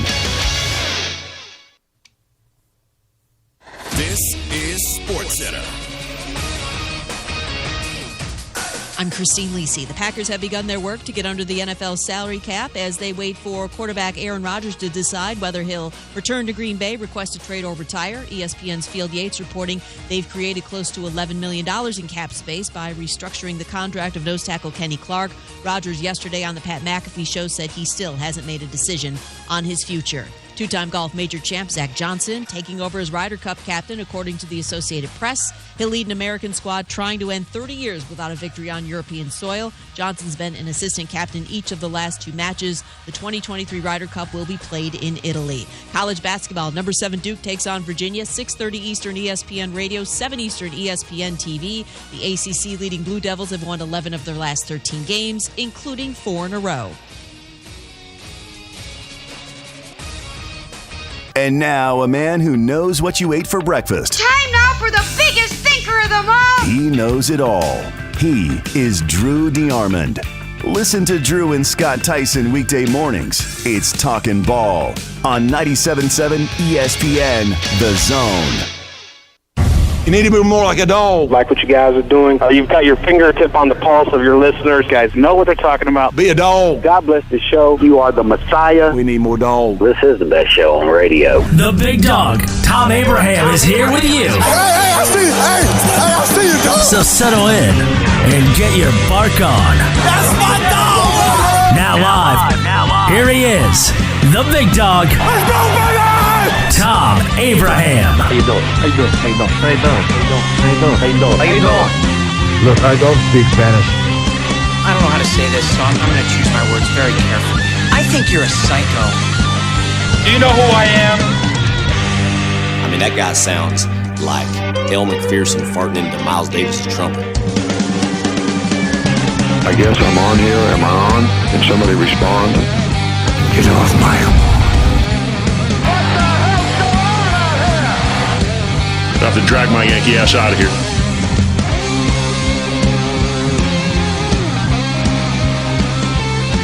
Welcome back. Hour number 2 of the Thom Abraham Show. This segment of the show is brought to you by TOC Sports, with Dr. John Greco is right now working on somebody, so he's not joining us to talk about these turf injuries. The numbers are kind of staggering now that are coming out regarding the injuries, especially the non-contact injuries related to turf as opposed to natural grass. 69% higher rate of non-contact foot and ankle injuries on turf compared to grass. That's enough to say, look, we need to kind of take a good look at this. This is at the professional level. I would think that it extends to the college level at least, if not to the high school level, but certainly on the pro level, there's enough there to say that there's something there. Half the fields in the NFL are synthetic turf, or artificial turf. Half of the fields in the NFL, and if they can grow grass in Green Bay and Cleveland and in places like that, certainly they can grow grass and maintain wonderful grass fields, anywhere else in the country. The problem is going to be some of the domes that don't have, they have grass in Arizona and in LA, but they have the track system that comes out. They also have a turf field, an artificial turf field in LA, where they pull one out and put the other in. For college, when they play college at Allegiant Stadium there in Las Vegas, if it's a college game, they play it on the artificial surface. If it's an NFL game, they play it on the natural surface. They used to do that in Houston. They used to switch the fields out. Then they went to full-time artificial surface in Houston. Is it cheaper to maintain? Sure. At what cost? At what cost to the athlete? And I wonder if it extends to head injuries as well because of the leverage that you have, in that particular situation. Now, what would you do in Dallas? Can Dallas go to a natural field? They got a roof. Can't they leave the roof open when they're not playing a game and just close the roof? I mean, why can't Dallas have a natural surface field? And then, of course, all the outdoor stadiums. Buffalo should have a natural surface field. New England, they fought like crazy over the years to try and keep it decent. I don't know what the problem was there. But for some reason, it had the worst natural surface field in New England at Foxborough. But that could go back to natural surface. They went back to natural surface a couple of years ago in Baltimore, and it's been fine. They had gone back and forth. But they've got natural surface there now in Baltimore, and that works fine. Yes, sometimes the fields get tore up. I get that. But it's kind of part of the, I kind of like that in football. It's nice to see a game on a sloppy field every once in a while. But there would be, I don't know how, could you do it in Atlanta, Grizz? You got a little hole in the roof. Would that hole, I don't know. That hole in the roof, it looks little. Yeah. But that hole in the roof, when it's open, yeah, it's amazing because it's an optical delusion. But that hole in the roof really, it covers the field from like the 20 to the 20. A lot of the field is exposed. So my question is, sunlight does come in through the side too. Right. Do you think they could grow grass in Atlanta? Well, I mean, they should have had an outdoor field anyway. I mean, it's in the South. I mean, I would think that an outdoor field would have been amazing. But you can't get a Super Bowl with an outdoor field there, probably. Yeah, I get it. But yeah, I think it could do it. I think you put enough effort into it. I think you get something to grow. I think there's ways to do it. I don't know. We'd have to ask a landscape. We have to get a landscaper on here, like Smokey Mike or somebody. Well, what about lights? Yeah, you know what I mean. Isn't there growing lights? What's a greenhouse or something? I mean, isn't there something that you could put some kind of something growing that's more lights? natural light instead of like the fluorescent or whatever you've got in the state? No, it's got to be UV. It's got to be the thing that makes grass grow, right? Yeah. It's got to have UV. So you would think that they'd have some sort of an apparatus they could maybe put over the field. I don't know. Yeah. I don't know. Put a man on the friggin' moon, you would think that rain, we could figure out a way to grow grass indoors. I mean, could you get enough rain? But I mean, you could just bring in a hose, probably, or I don't know. They have a sprinkler system. But yeah, I mean, there's already sprinkler systems indoors, for fire. So installing a sprinkler system is not an issue. You could have a beautiful sprinkler system over this field inside. The only question is, can you get whatever it is that the sun does? Yeah. Whatever God does to make grass grow. All right. Could you get that inside? A stadium somehow to where you could. Do you know that the Astrodome, that's where the term AstroTurf comes from, the original Houston Astrodome, which is now a convention center and is still standing. It's amazing. The Astrodome was called the eighth wonder of the world when it opened in 1964, 65, 66, somewhere in there, 65 maybe. That originally it had glass ceiling and it had grass in it. It had grass and a glass ceiling, and the glass ceiling was supposed to the idea was it would be like a greenhouse. Yeah. And the grass wouldn't grow. The grass wouldn't grow. So they had a company develop an artificial grass to play on in the Astrodome. You see where I'm going here? Yeah. And that became AstroTurf. I got you. That's where the term AstroTurf comes from. A little education from the big dog. AstroTurf came from the fact that the first AstroTurf was developed by Monsanto for the Astrodome in Houston. The Astrodome, the AstroTurf is named after the Astrodome, okay? They thought when they built the Astrodome, and what they did was they had to put the turf in, and they painted the windows. The glass, if you looked at a picture of... Oh, yeah, I've seen the inside, yeah. They painted all of the windows in the ceiling of the Astrodome because the whole idea of having windows, it wasn't working. That didn't work. So anyway, a little bit of history there. But you would think now the issue could be in the shoe.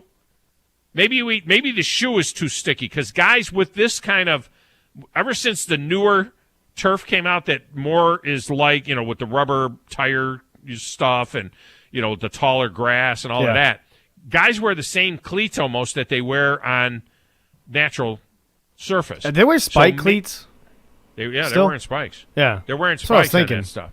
So because I don't think how many guys wear rubber ones or whatever.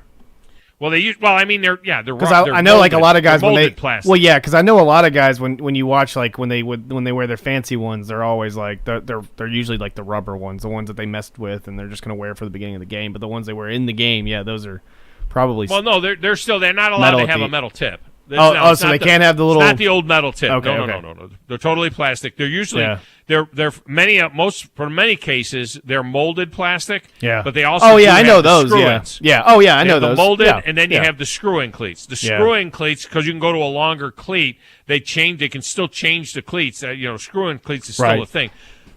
Going back years ago, they had screw-in cleats that had metal tips. Oh yeah, no, I had some. They didn't wear down. They had a metal tip. Yeah. You hear the clacking on the right. On the you can't wear those. You can't wear those anymore. Asphalt or whatever. Some guys would be dumb enough to walk in their cleats and it just because they thought it was tap shoes or something. When the old turf came out, when the old the original AstroTurf came out that was real thin and like a carpet, you wore sneakers or you wore like little nubbies. There were little nubbies. Yeah, I know what you're talking about. Yeah, because like soccer has those kind of type of cleats as well. When they play on turf, it's like it's like little smaller, a lot of them. There's like a lot of them like in a row. Yeah, I know exactly what you're talking about. But ever since the new turf came out, they've gone to they're wearing regular shoes. All right, let me get another note in here. I had this last night, but I didn't get a chance to get to it. I just wanted to give you my take on it. The Jalil Curley kid.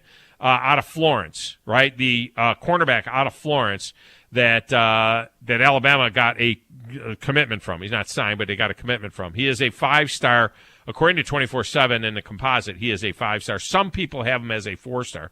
24/7 in their own rating has him as a 4-star. But the composite, when you look at everybody and they do the composite, he comes out to be a 5-star. In any event, he's the number 4 cornerback. Everybody pretty much agrees. The number 4 cornerback in the entire country and the number 4 player overall in the state of Alabama. This is a big pickup for Alabama, another big defensive back pickup for Alabama.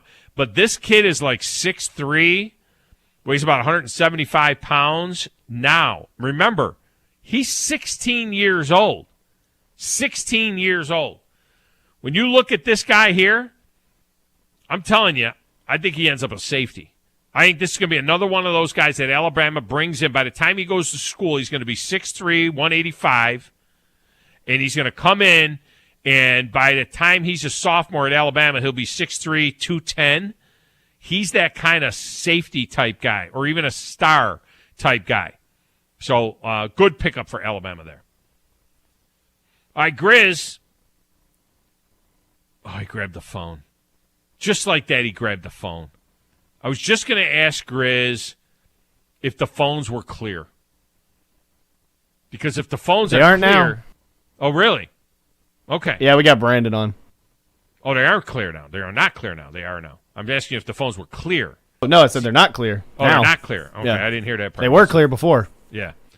Well, I was asking you if they were clear. And they are not. So that I could get to this story that I'm really reticent to tell. But since Brandon called in, I'll take a call. Brandon, welcome to the show. How'd you like that 30-second wait? Oh, I'm good. I mean, I'm a guest on the show, so if I have to wait a minute or 5 or whatever, I'm whatever. Yeah.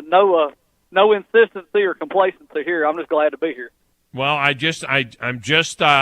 need to get you in so that I can get to this story. Hopefully nobody else will call. I'm hoping no one else calls. And if no one else calls after you, then I can tell this story that I have in front of me. It's a heinous story, but it has to be told. Well, if you need me to call back another day, I'll No. Go ahead. Keep us on the rails here. Your call is probably better than this story. Well, yesterday, I texted you and we were talking about the things that you want to see different in sports. Yes. And last night, watching that Vanderbilt-Alabama game, with about a minute and a half to go, I'm pointing to the TV and talking about this. All of the foul the hell out of each other until we stab the clock to death with a butter knife. I cannot stand it in the end of those games. I wish there was something that could be done to stop the hacking. I mean, every time somebody gets the ball, you hack somebody, and the last minute 30 of the game takes 24 minutes, and it's so painful. I don't know what you could do. I don't know what you do. I don't know what you could possibly do in that. I mean, how do you stop that? I guess maybe start calling more intentionals to where it's the ball, where you get the ball and the and the foul shots. I don't know what you could do there because they're all intentional, right? I mean, when we watch them, they're just pretty much all intentional.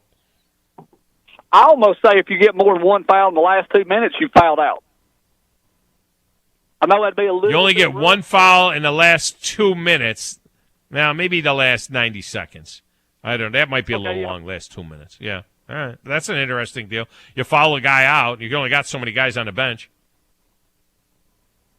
Well, I think it would prevent them from intentionally fouling, and it would let the game run because you're almost going DeAndre Jordan. Just about everybody does if a game's within 8 points at the end of one. Very rarely does somebody get the crap beat out of them that bad, and I can't stand watching them do that. Just let the game end. I mean, this back and forth hacking. And yesterday we were talking about. I said I wish you get 10 yards on a touchback. Yeah, I know the NFL turned into a bunch of little girls and they don't want anybody to get hit anymore. Right. Now, correct me if I'm wrong. Was it the XFL that put the ball in the middle of the field to start the game, and everybody had to run and try to get it first? Oh gosh, that was the original XFL in 2002. They rolled the ball out. They would roll the ball out, and two guys would go after the ball. And on the very, very first one, a guy blew his knee out. On the very first one, the very first time they did that. Yeah, that was a little bit nuts. I would like to see that in overtime. Kick it the rest of the time, but in overtime, put all 11 guys both sides. All 11 guys. You want a scrum, like a rugby scrum. Yeah, ball's in the middle of the field. Whoever gets a hold of it and controls it first. Both teams get to touch the ball, but do something a little different. You gotta use your athleticism to get that ball. Both teams have a chance. No coin flip. Just do that rugby crazy head-on mess. Because we did that playing dodgeball in high school. The coaches put all the balls in the middle of the gym. You got to run out there and get the ball. I'm going to say that idea, it probably has as much chance of getting in as West Neighbors' idea of having the coach have to kick the extra point starting in the second overtime in college football. I'm saying that's his idea, is starting in the second overtime, coaches have to kick the extra point. I'm saying that your idea and his idea are both in trouble. Yeah, because what you'd basically end up with is all your skill position players out there, all your wide receivers, all your safeties, your corners. You wouldn't see the first lineman probably out there, so it's going to be a bunch of smaller guys. And the guy you're talking about, the 5-star, I like a 6'3" corner. Gives you leverage. I mean, he may end up being Keanu Nealish. I hope he can hit people so hard. You got to be so nimble at 6'3". Yes, I do that. I like a 6'3" corner at 185. But when this kid naturally fills out, if he ends up 6'3", 210, I like him in a star. I like him as a free.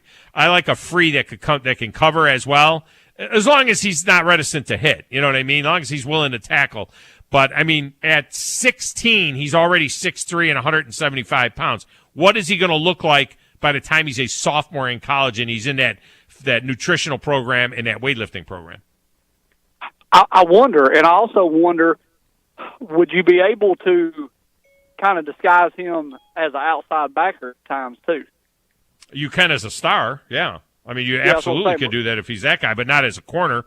You wouldn't do it. But you'd have to be so nimble to carry that kind of weight. We have seen tall corners before, but they're a rarity. That tall, Yeah, and Keanu Neal for the Falcons, I mean, he just kept tearing knees up. But when he would come downhill and hit somebody, oh, was it exciting. He bent that guy's face mask that night on Monday Night Football. I said, all right, we got somebody who can really punish the hell out of somebody. So I'm hoping that that's going to be what it is. I just hope he's not Tony Brown crazy. Do you know where Cartersville? Do you know where Cartersville, Georgia is? Yes, to go through there every single day, about 20 miles from it. Really? All right. It was rated the best small town in the state of Georgia, and I don't know if I've been there or not. I don't think I've been there. I thought that what's that? I thought that Mentone was in Georgia. Is Mentone in Alabama or Georgia? Isn't that over the line in Georgia? No, it's in Alabama. Oh, that's in Alabama? Alabama? It's right on the border there. So Cartersville, the Fairhope, Alabama, was rated the best small town in the state of Alabama. Cartersville in Georgia. Very nice. Cartersville is about 28 miles outside the perimeter of 285 going northwest on 75. Oh, it's okay. Yep. Now with the work from home, and people not having to come into the office anymore, people are moving farther and farther out. And that being considered metro to Atlanta is because the housing prices are so insane now that you've got to go 3 counties out or farther to find housing that you want the size for the price. Because right now you can get an apartment in Midtown Atlanta and it'll cost you $2,800 a month for a 2-bed, 2-bath. It's crazy. All right, man. It's absolutely insane. All right. Good job by you. Appreciate you. Hey, I appreciate it. Chad Rocks, Roll Tide. Roll Chad. No, appreciate it. No, I agree with him. And my parents lived in Marietta, and my dad worked in Atlanta. So I mean, he even at that time it was very we lived in a pretty spacious apartment, but 2 kids, 2 parents. Yeah, I was 3 dogs. It was a lot of money for that. When I got a contract offer from 680 to Fan in 2005, I had been over there and we were doing the negotiations and things like that, and they sent me to Marietta to look at homes. I said, where do I want to live? And they said, you want to live in Marietta. You want to live in Cobb County. You want to go up there. And that was 2005. So, it was now Marietta's like Atlanta. I mean, it's huge. It's gotten huge. Yeah, oh yeah, definitely. All right, I can't get to my story yet. I'm going to get it in at some particular point in time. Keith, the Michigan fan, is next. Keith, welcome to the show. How are you? Doing all right, big dog. Hey, since I'm working now, I missed your take on Juwan Howard. Can you give me an update on it? I was surprised that Bard, and Wes and I disputed this last night a little bit. I was surprised that Bard didn't get a game. I thought he should have got more than the $10,000 fine. I think those that think that Juwan Howard should be fired, I think that's nuts. I don't think he should be fired. I think that $40,000 fine, 5 games without pay, and I'm sure his university will deal with that. And I'm sure he'll be on a watch list for if he misbehaves again. But I thought that Greg Bard, who got just a $10,000 fine, he grabs Juwan Howard by the elbow. After Juwan Howard says, I'll remember that, Bard could have let that go. And then he grabs him, they're in the handshake, and he grabs him by the elbow and stops him. And then once he stops him, then I think that starts the escalation. Howard then puts his hands, puts a finger in Bard's chest, and Bard puts his hand on Howard's chest. And then the next thing is we got grabbing and clutching.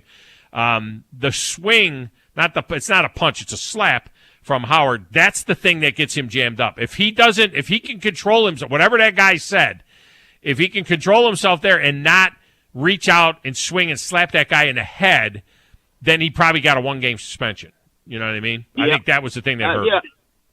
Yeah, I agree with you. But a lot of people don't understand Juwan Howard. When he got drafted into the pros, he went back to Michigan doing his off time and got his degree.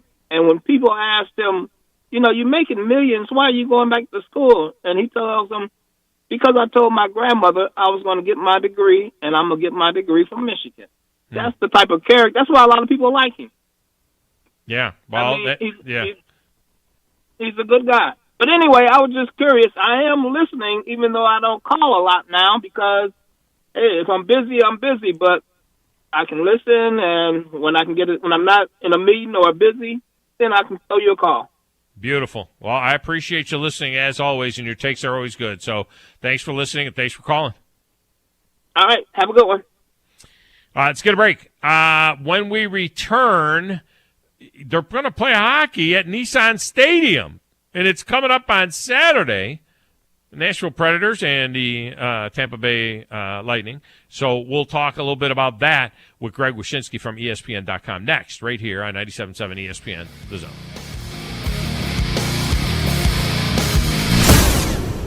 This is Brent Musburger's VSiN Action Update on 97.7 ESPN The Zone. Heads up, sports bettors. Right now you can try VSiN All Access free for 30 days with no credit card required. Visit vsin.com/free month to sign up now.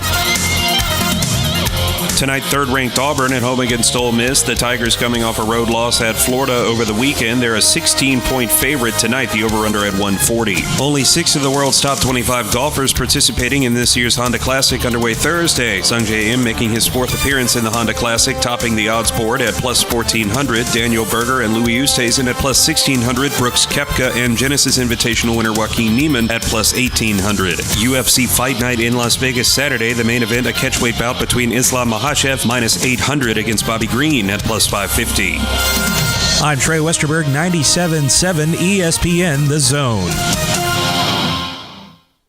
TOC Sports has been there for you. Now, you're probably asking yourself, what does that mean? It means for more than 20 years, Alabama's largest orthopedic group has been there providing coverage and care to more schools and student athletes in the Tennessee Valley than any other group. It means whether you are the star football player, the all-region volleyball ace, or someone who hurt their knee in a weekend pickup basketball game, TOC Sports physicians are proud to have the opportunity to care for all your orthopedic needs. It means for parents, coaches, athletes, desk jockeys, or even weekend warriors, TOC Sports physicians continue to meet and exceed the orthopedic and sports medicine needs of our community. But most importantly, during these challenging times, we're here for you now. and will continue to be here. So as long as there are players on the field, games to be played, and contests to be won, the orthopedic specialist from TOC Sports will be ready to help. We don't know what the future holds, but you can count on the TOC Sports team to stay committed to you so you can stay in the game. Call 256-539-2728 today and ask to see a TOC Sports physician. Check them out online, also Facebook, Twitter, and Instagram. Thom Abraham here from my friend Ross Roberts and his team at Valley Equipment Rental. Coming in April, Valley will have a second location opening up on the North Parkway between Winchester Road and Bob Wade. They'll be offering bigger contractor-only type equipment, including 10K reach forklifts, 300 series track hose, and larger rollers and dozers, along with other equipment. Valley Equipment's 2 locations will better serve the region and allow them to grow their fleet. Valley Equipment Rental, locally owned for 10 years, where they put more care in every rental. Get your Ford your way today.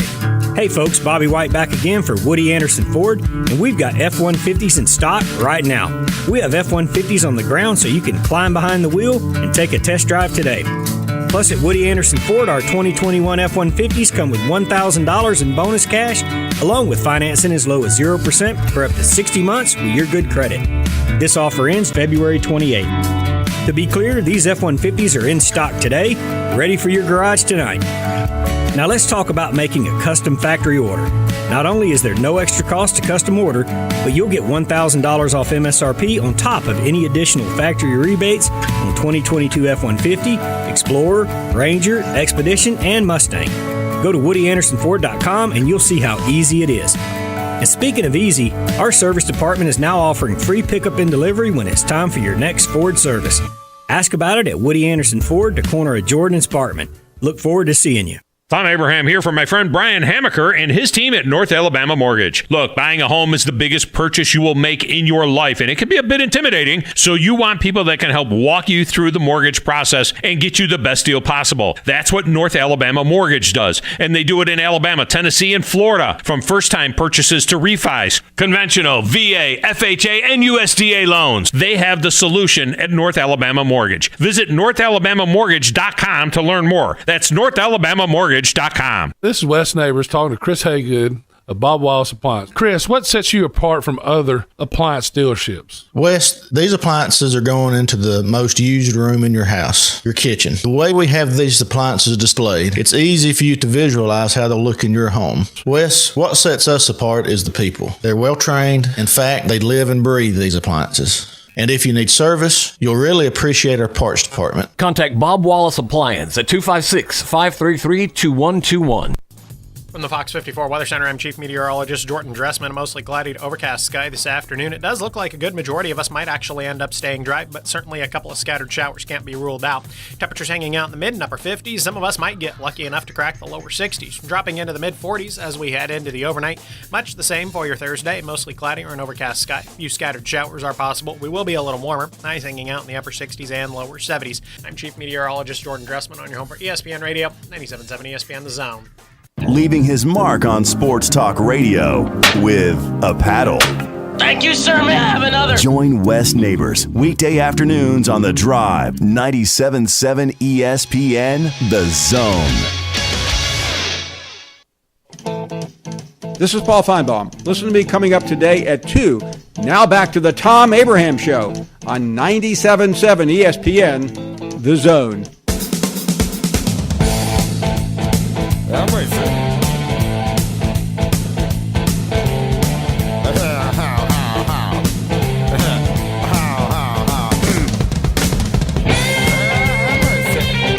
This segment of the show is brought to you by Woody Anderson Ford and the service department at Woody Anderson Ford, which is second to none. It's the only place to take your vehicle when it needs service, whether it's a Ford or not. You want to take it to Woody Anderson Ford. The gold certified pre-owned vehicles there are outstanding. Bought 2 in the last 6 months, and they are tremendous. Maybe 8 months now? How long have I had my F-150? Bought the F-150 from Woody Anderson Ford, and then backed that up with a 2019 gold certified Mustang for my wife, ragtop Mustang. You had it. Look, you had it when we went to the fishing tournament. So which fishing tournament? At Gunnersville, when I went out there with you.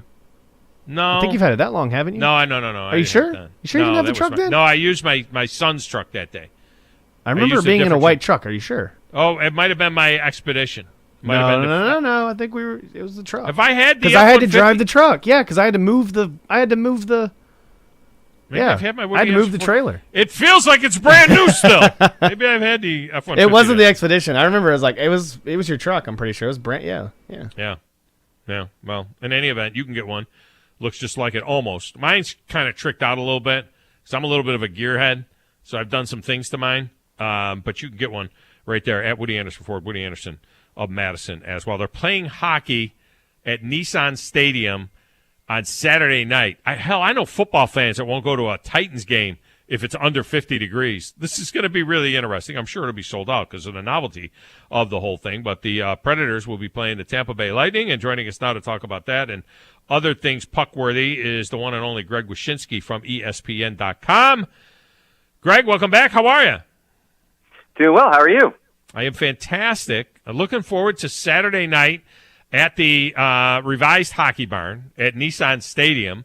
It's going to be an interesting deal. Now, it's interesting in as much as I think this is we were researching this earlier. The game that was played in Dallas a couple of years ago when the Preds played the Stars down there, that and at the Cotton Bowl, I'm guessing that was the southernmost game that was ever played in the Stadium Series.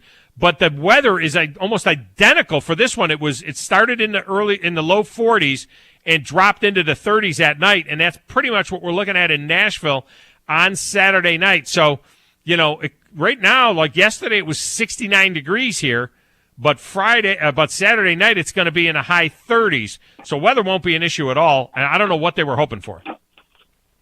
Yeah, I don't know either, but I mean, it's going to be really, really fun. The Stadium Series games are always a little bit more loosey-goosey and different than the Winter Classic games. They have their own sort of personality to them, which I've always appreciated. And an outdoor game in Nashville has been a long time coming. It's just been hard scheduling-wise to kind of pull it together. And obviously the NHL has in the past sometimes been a little bit trigger-shy as far as allowing quote-unquote non-traditional markets to have these outdoor games. But they remain bold in their planning, and I'm really excited to see how it comes together. I'll be in town for this on Saturday, even though ESPN doesn't have the game. It's a TNT game. And I'm super stoked to see. Well, there's going to be tailgating, right? Like you guys do that, right? Oh yeah. Are you kidding me?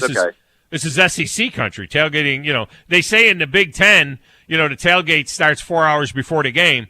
In the SEC, the tailgate starts on Thursday. So my guess is that there'll be action going on. There'll be tailgating going on, probably beginning sometime on Friday, and certainly all day. And here will be the other thing.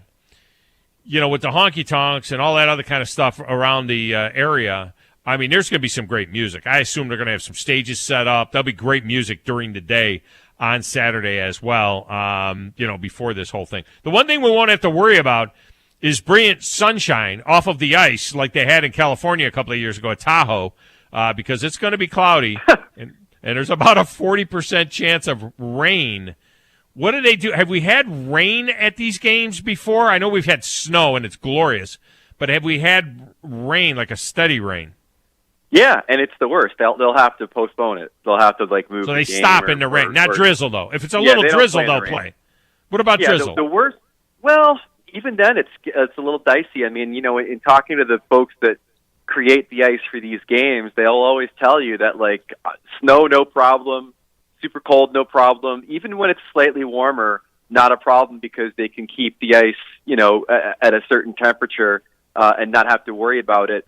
The two things that are going to ruin a game for them outdoors are what happened in Tahoe, which was the genius idea to try to play the game under the intense overhead sun on Lake Tahoe, which melted the ice. And then rain is something that they just can't do because the ice conditions not only become, diminishing, but also they become treacherous out there. Yeah. So if we get rain, I mean, it's going to be a delay or maybe even try to play it on Sunday or some such because that'll be a real issue if they get a bunch of rain. The early forecast was for 40% chance of precipitation. That's the other thing. They're not saying necessarily rain because it's going to be 46 midday Saturday, but by puck drop at 6:30 it cools off in a hurry when that sun goes down. At puck drop at 6:30, my guess is that it'll be closer to 38, 39 degrees, going all the way down to 31. I mean, it could be a flurry. I mean, how glorious would that be? A flurry in Nashville. That'd be incredible. Yeah, you can't have rain. You could have flurries. You could have hail. I mean, they're all wearing helmets. Right. But you can't have rain. That's the issue. I took a group of folks to a Preds game several years back. We got a bus, and we took like 45 people to a Preds game. This is back in 07, 08, something like that. And it snowed like 2 or 3 inches, that big, heavy, wet snow. It was the same time of year as this. It was late February, and it snowed, and it was these beautiful, big, huge snowflakes, that wet snow, that 34-degree snow. And it was an amazing sight outside of the Bridgestone Arena. Greg Wyshynski with us here, ESPN.com. What's been the warmest weather outdoor game? Was it that one in Tahoe? I know there was sunshine, but I didn't know that it was real warm. Have they ever had one of these ones where it was, 55, 60 degrees out? It had to be probably one of the California ones. If you remember, they had one at Dodger Stadium. Oh, Dodger Stadium. Yeah, right. Yeah, but they also had one at Dodger Stadium is probably the warmest. I mean, I'd have to check the temps on that, but that in theory, that's probably the warmest. And then they also had one at Levi Stadium in San Francisco. Those were the 2 outdoor games they had in Cali. And I think probably off the top of my head, you'd have to figure that one of those was probably the warmest. But again, like the temperatures are never really a huge concern. The technology that they have can keep the ice in good shape. And the fact that they're going to be playing this at night obviously mitigates any kind of temperature concerns as well. I got to be honest, like I'm not a huge fan of these outdoor games at night. I know it looks really pretty, and there's a certain amount of coolness in watching a game in prime time versus having to make time for it during the day, like you sometimes do with the Winter Classic. But I don't know, man. Like the whole boys skating on the pond aesthetic that you get with these games, to me, speaks more to playing them during the daylight hours than at night. But like you said, then look, I've covered so many of these games, man. Like I wish I never have to write another story about sun glare and these guys putting on the eye black and can you find the puck? Like, I'm happy I don't have to ever write that again necessarily, but at the same time, I really do enjoy watching these games during the daylight hours versus at night. In that big pond hockey tournament that they have in Minnesota or whatever, they ain't got no lights there. Yeah, Minnesota. You know what I mean? They got no lights. We used to sometimes we would have our parents come and put their car lights on when we played on a flooded tennis court in Webster, New York, when I was a kid. And the parents would come to gather everybody up, when it got dark, and we'd say, no, we're not done yet. And they would shine their headlights on the ice so that we could finish. Yeah, the glare is a thing. We also used to wear sunglasses too. Of course, we didn't wear helmets or anything. But I know they wear the eye black stuff during the day. But I agree with you. I think the whole idea of an outdoor game is you play outdoor during the daytime. When you do this, are there multiple? I haven't even looked at the schedule for the Stadium Series. This one in Nashville. Outside of the Winter Classic, are there multiple Stadium Series games again this year, or are we down to just Winter Classic and one other game? Well, this year it's going to be Winter Classic and one other game, which is the Heritage Classic that they're going to be playing. I think it's up in Toronto. Let me see here. Heritage Classic, blah, blah, blah, blah. Yeah, I think it's up in Toronto between the Sabres and the Leafs is who's playing in the game this year. The next year we're going to get an outdoor game at NC State. The Hurricanes are finally going to get their outdoor game along with the Winter Classic returning to Fenway. And I was a little bit, I know you're a Boston guy, so like the Fenway Park thing, when I heard about it during the All-Star game in Vegas, was a little bit of a bummer because I don't like the idea of having to repeat venues, with the Winter Classic. I don't think there's any need to quite yet. But we're running out of stadiums. Where are we going to go? You're running out of places, right? We got plenty of places to go, man. We ain't been to Lambeau. We ain't been to a lot of places, but the way it was explained to me, and it's a good point, is that Fenway was the third one they did after the one in Buffalo and after Wrigley. Wrigley was the second one between Detroit and Chicago. So that they were just kind of figuring out how to do these things. Like they were mostly worried about creating a rink somewhere. But now you go to one of these games and you have this whole circus-like atmosphere, outdoors with the concerts, all the stuff they put around the rink to, signify where they are, whether it's giant guitars or, like they got a bunch of stuff now that make these games more aesthetically pleasing. And they didn't have a real chance to do that in Fenway. So I think giving them a second shot in doing an outdoor game in Fenway, now that they really know how to do them, that turned me around on it as far as it being a repeat venue. Because otherwise, I'm like, come on, there's other places we can take this thing. Have they announced who the Bruins are going to be playing at Fenway in that one? They haven't, but the prevailing wisdom is it's going to be the Penguins. Not only because you're going to either the Rangers or the Canadians. That's all I want. The Rangers or the Canadians. Well, I don't know. The Canadians stink. Yeah, but you got to go original six if you're going to go Fenway. I mean, come on. But you don't, and I'll tell you why. Remember, you got to remember your recent news. Who bought the Penguins? It was the Fenway Group. Oh yeah, the Fenway Group bought the Penguins. So now you've got the synergy thing of the Bruins playing a game at Fenway in the park that the owners of the Penguins now also own. So I think that's probably the prevailing wisdom there. But again, not necessarily set in stone, but that was sort of the thought that I heard when I was in Vegas. Greg Wyshynski with us here. Have they played at Soldier Field? I know they played at Fenway. Not yet. So they could play it. Chicago could play it. Wait, have they played a Stadium Series game there? I think they actually might have. They definitely played at Wrigley. What about Comerica Park in Detroit? Have they played there for the Red Wings? That would be a good one. Yeah, there's plenty of them left. Yeah, there is. There are plenty of them. Who did Penguins and Blackhawks? The guy in my ear says the Penguins and Blackhawks played it. Yeah, that 2014 was that game. Yeah. I'd love to see Ottawa play on the river up there. They do a big festival. My wife and her sisters used to go up there and they skate on the river, and they have that big thing. That would be cool, though. I mean, do it on the river. And if it rains, like if it rains Saturday in Nashville, the big concern there is as a kid, if it was raining, if we were playing outdoor hockey and it started raining, something would trigger in your brain. You'd start listening for cracks because it would be like, uh-oh, it's raining. We're skating on the lake or the pond, and it's raining. And the next thing you're going to hear is, bing, bing. You'd hear those sounds on the ice crack. Oh, yeah. And you get that long crack, yeah. Bing, and it would be like everybody scatters for the hills. It's the whole thing. I once bonded with James Van Riemsdyk of the Flyers because we both grew up around the same town in central Jersey, and we reminisced about being kids, and the first thing you had to do when you were in Jersey to skate on the lakes was you had to find the biggest cinder block you could find and throw it on the ice just to see if it cracks or not, or else because it doesn't necessarily get so cold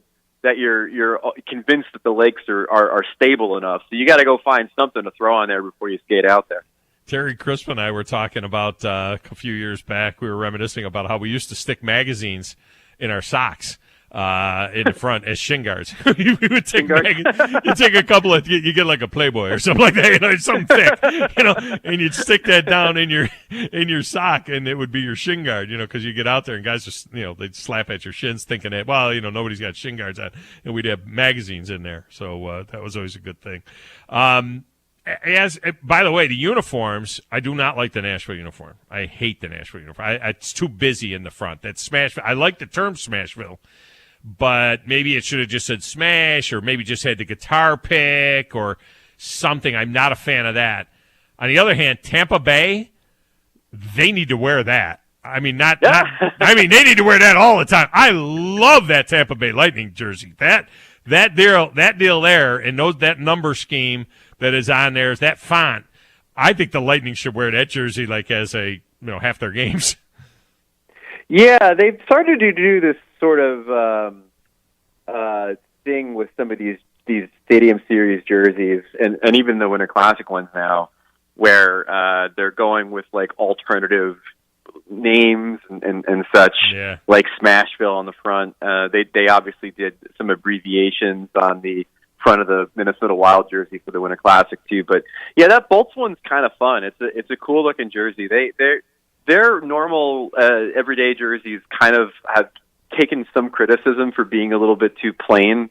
Yeah. You know, it's kind of just like a circle with a bolt through it. It's been, you know, kind of compared to a Leafs jersey or something, and this is a bit more audacious. I agree. I like this jersey a lot. Yeah, I think I think that one's a really good look.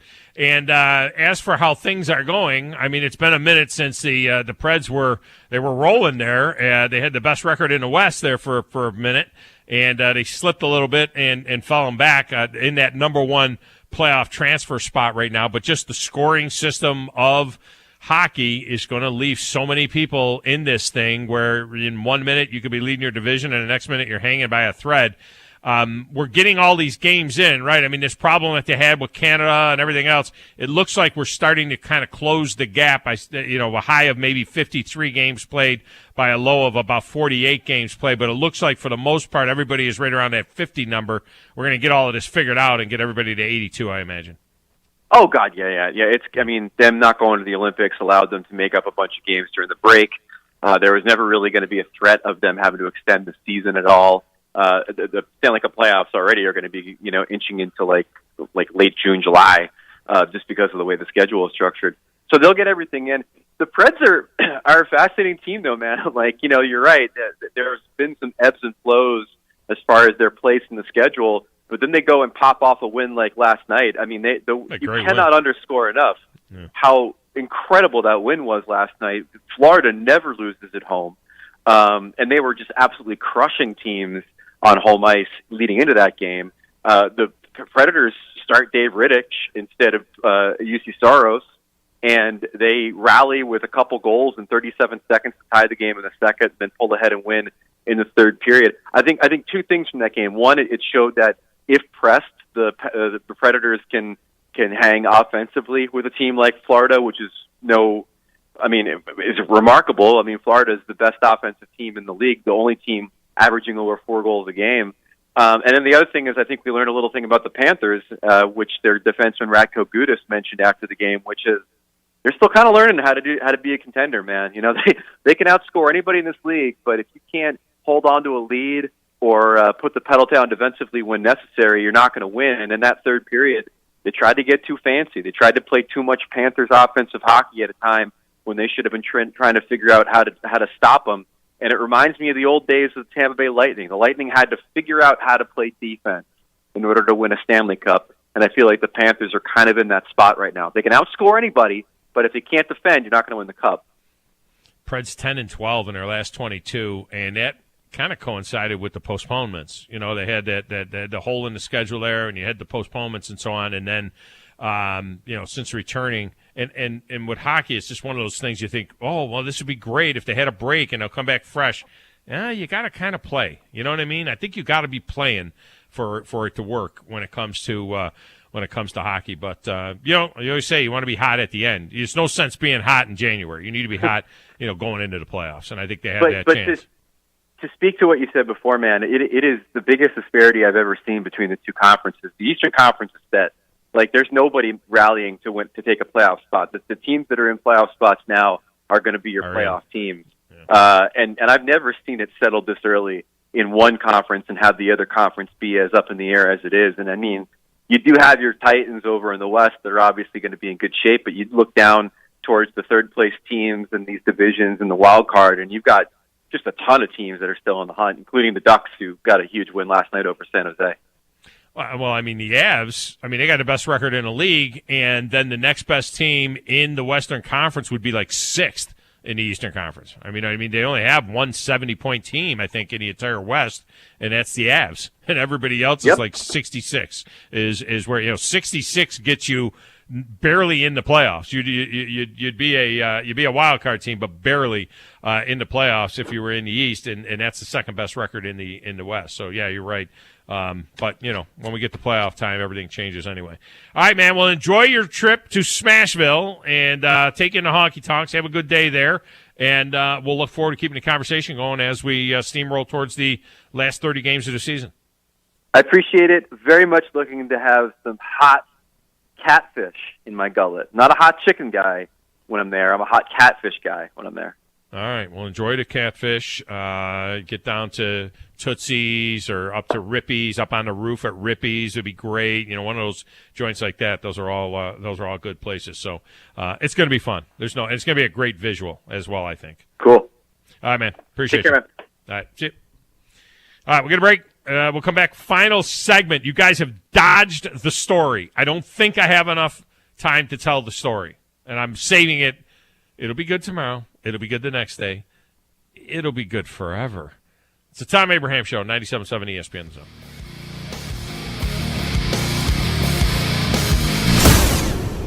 McCurry Motors is your car and van rental headquarters. You can rent the vehicle you need today. Family in town, sporting event, church function, no matter what your need, McCurry Motors has you covered with a wide selection of cars and vans available for rent. They have 12-passenger Mercedes Sprinter vans, 12-passenger Ford Transit vans, 15-passenger Ford Transit vans, and 15-passenger Chevrolet Express vans. They have 2 locations, Highway 72 in Athens or Max Luther Drive in Huntsville. For over 20 years, Audio Insight has been designing and installing systems that integrate today's technology into homes and businesses all over the Tennessee Valley. At Audio Insight, they don't provide one-size-fits-all system solutions. Instead, they design your system from the ground up based on your valuable input. By working closely with you, Audio Insights can ensure that your system will meet your performance, budget, and aesthetic needs. Visit the showroom at 1229 Putman Drive off Jordan Lane and experience some of their fine products firsthand. Visit audio-insight.com to learn more.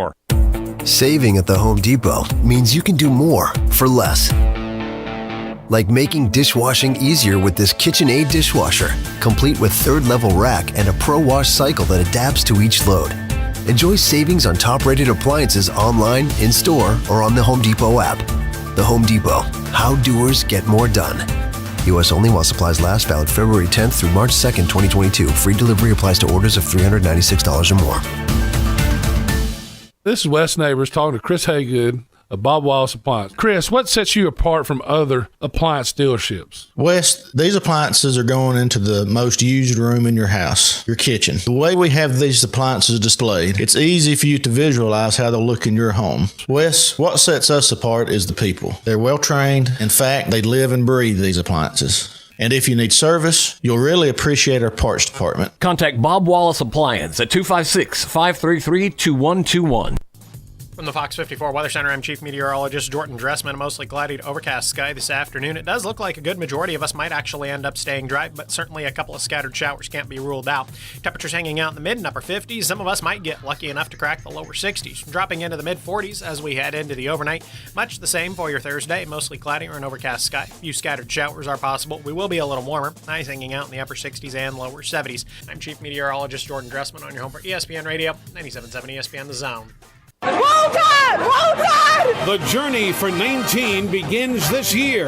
This is Eli Gold, voice of the Alabama Crimson Tide, and we'll bring all the action to you right here on 97.7 ESPN The Zone.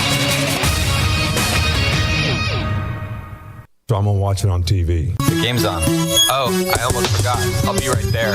We like sports and we don't care who knows. From shooting hoops to the Super Bowl.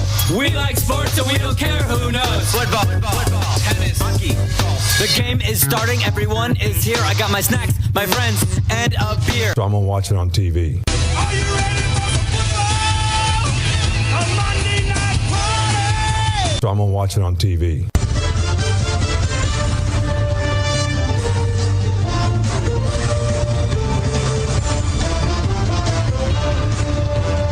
So I'm going to watch it on TV.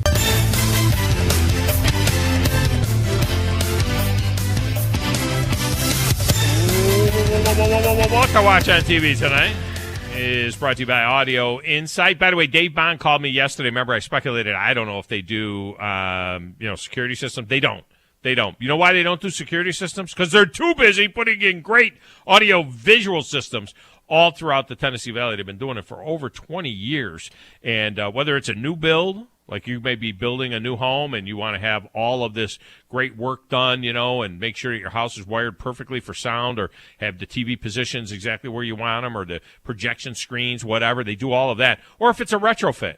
I have a carport area. And we have a big screen that we're going to be installing there. That's one of those electric screens that comes down. It's a 160-some-odd-inch screen.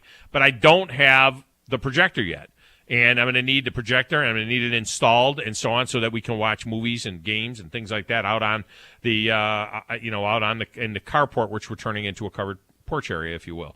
Who am I going to call? I'm going to call Dave Bond. I'm going to call Audio Insight. You do the same thing at audio-insight.com. You'll learn more. audio-insight.com. All right, tonight, good college basketball night. You've got Duke and Virginia on ESPN. That begins at 6 o'clock. That one will be followed by LSU at Kentucky. Kentucky's been playing very well. LSU was good earlier in the year, and they've been falling off. We'll see whether or not LSU's got anything for Kentucky at Kentucky in that game tonight. That's your ESPN games that are on tonight. Let's see, what else do we have tonight, Grizz? You got Ole Miss at Auburn, of course. That one is coming up at 7:30. Auburn shouldn't have any problem at all with Ole Miss there. And it's doubleheader night for hockey on TNT. You got the Edmonton Oilers at the Tampa Bay Lightning and the Los Angeles Kings after that at the Desert Dogs there, the Arizona Coyotes. So that one's coming up a little bit later on as well. So good night. Good night for some TV and the Naked Gun on the MLB Network because they got no stinking spring training games. So you can watch the Naked Gun from the files of Police Squad. All right. Well, I don't know what really I'm going to watch tonight. I might watch a little NHL. I might watch a little college basketball, but just got an update. Congratulations to the Lee High School Lady Generals as they are advancing on, and so should be really cool. They're going to be in the Final Four, and congratulations to them. That is a good job by them. I know what you're trying to do. You're trying to leave enough time for me to tell the story. I'm not. You do have time. You actually did have time when we came back. We had like 3 minutes. I don't have time because I had to do what to watch. Actually, we have like 20 seconds right now before the hit. I'm looking at the receivers that have been drafted so far today. Our Birmingham Stallions. Victor Bolden, Joseph Emmanuel Hall, Osurius Mitchell, and Peyton Ramsey. Let me just see if there's any other names that we know that have been drafted here in day 2. I'm looking down the list of other receivers. Some of these are names that I would recognize from the Alliance that played in the Alliance. I have all the rest of the draft picks getting selected today as well. So the centers come up a little bit later on today. So we'll see if our guy, if old Bruno Reagan gets drafted when the centers get drafted. All right, that's going to do it for the show today. Coming up next, it's the Chuck Oliver Show, Paul Feinbaum. And then The Drive with Wes and Steve, all right here on 97.7 ESPN, The Zone.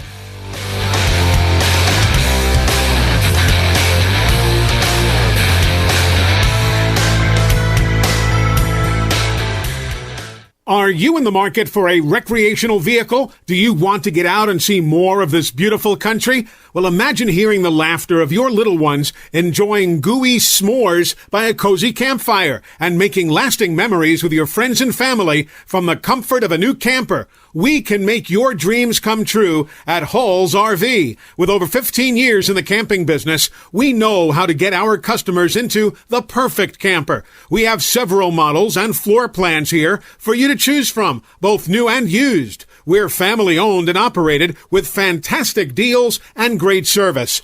Everyone wants to work with people they can trust, so come on down to Hall's RV and get the deal of a lifetime. We'll treat you right and get you on the road in the camper of your dreams. Visit us on Highway 431 in Albertville. Hall's RVs, where we sell fun. Or see us on the web at www.hallsrvsales.com. WZZN, Union Grove, Huntsville, Alabama. 97.7 ESPN, The Zone. Bring that playoff intensity every day to our shows. Bring it on, Chop. Let's go. Okay, maybe just for Drew DeArmond. Me. Listen for Talkin' Ball with Scott Tyson and Drew. Weekday mornings starting at 7 on 97.7 ESPN, The Zone. This is SportsCenter. I'm Christine Lisi. The Packers have begun their work to get under the NFL salary cap as they wait for quarterback Aaron Rodgers to decide whether he'll return to Green Bay, request a trade, or retire. ESPN's Field Yates reporting they've created close to $11 million in cap space by restructuring the contract of nose tackle Kenny Clark. Rodgers yesterday on the Pat McAfee show said he still hasn't made a decision on his future. Two-time golf major champ Zach Johnson taking over as Ryder Cup captain, according to the Associated Press. He'll lead an American squad trying to end 30 years without a victory on European soil. Johnson's been an assistant captain each of the last two matches. The 2023 Ryder Cup will be played in Italy. College basketball, number 7 Duke takes on Virginia, 6:30 Eastern ESPN Radio, 7 Eastern ESPN TV. The ACC leading Blue Devils have won 11 of their last 13 games, including 4 in a row. 97.7 ESPN The Zone. Are you tired of chasing a roofing contractor to show up on time or even show up at all?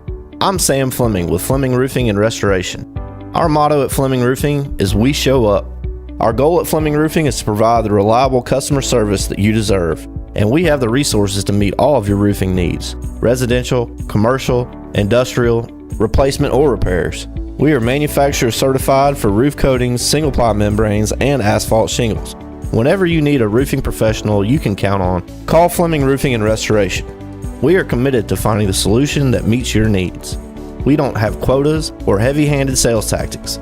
Fleming Roofing, we have expert experience. We show up. Free estimates, residential, commercial, industrial,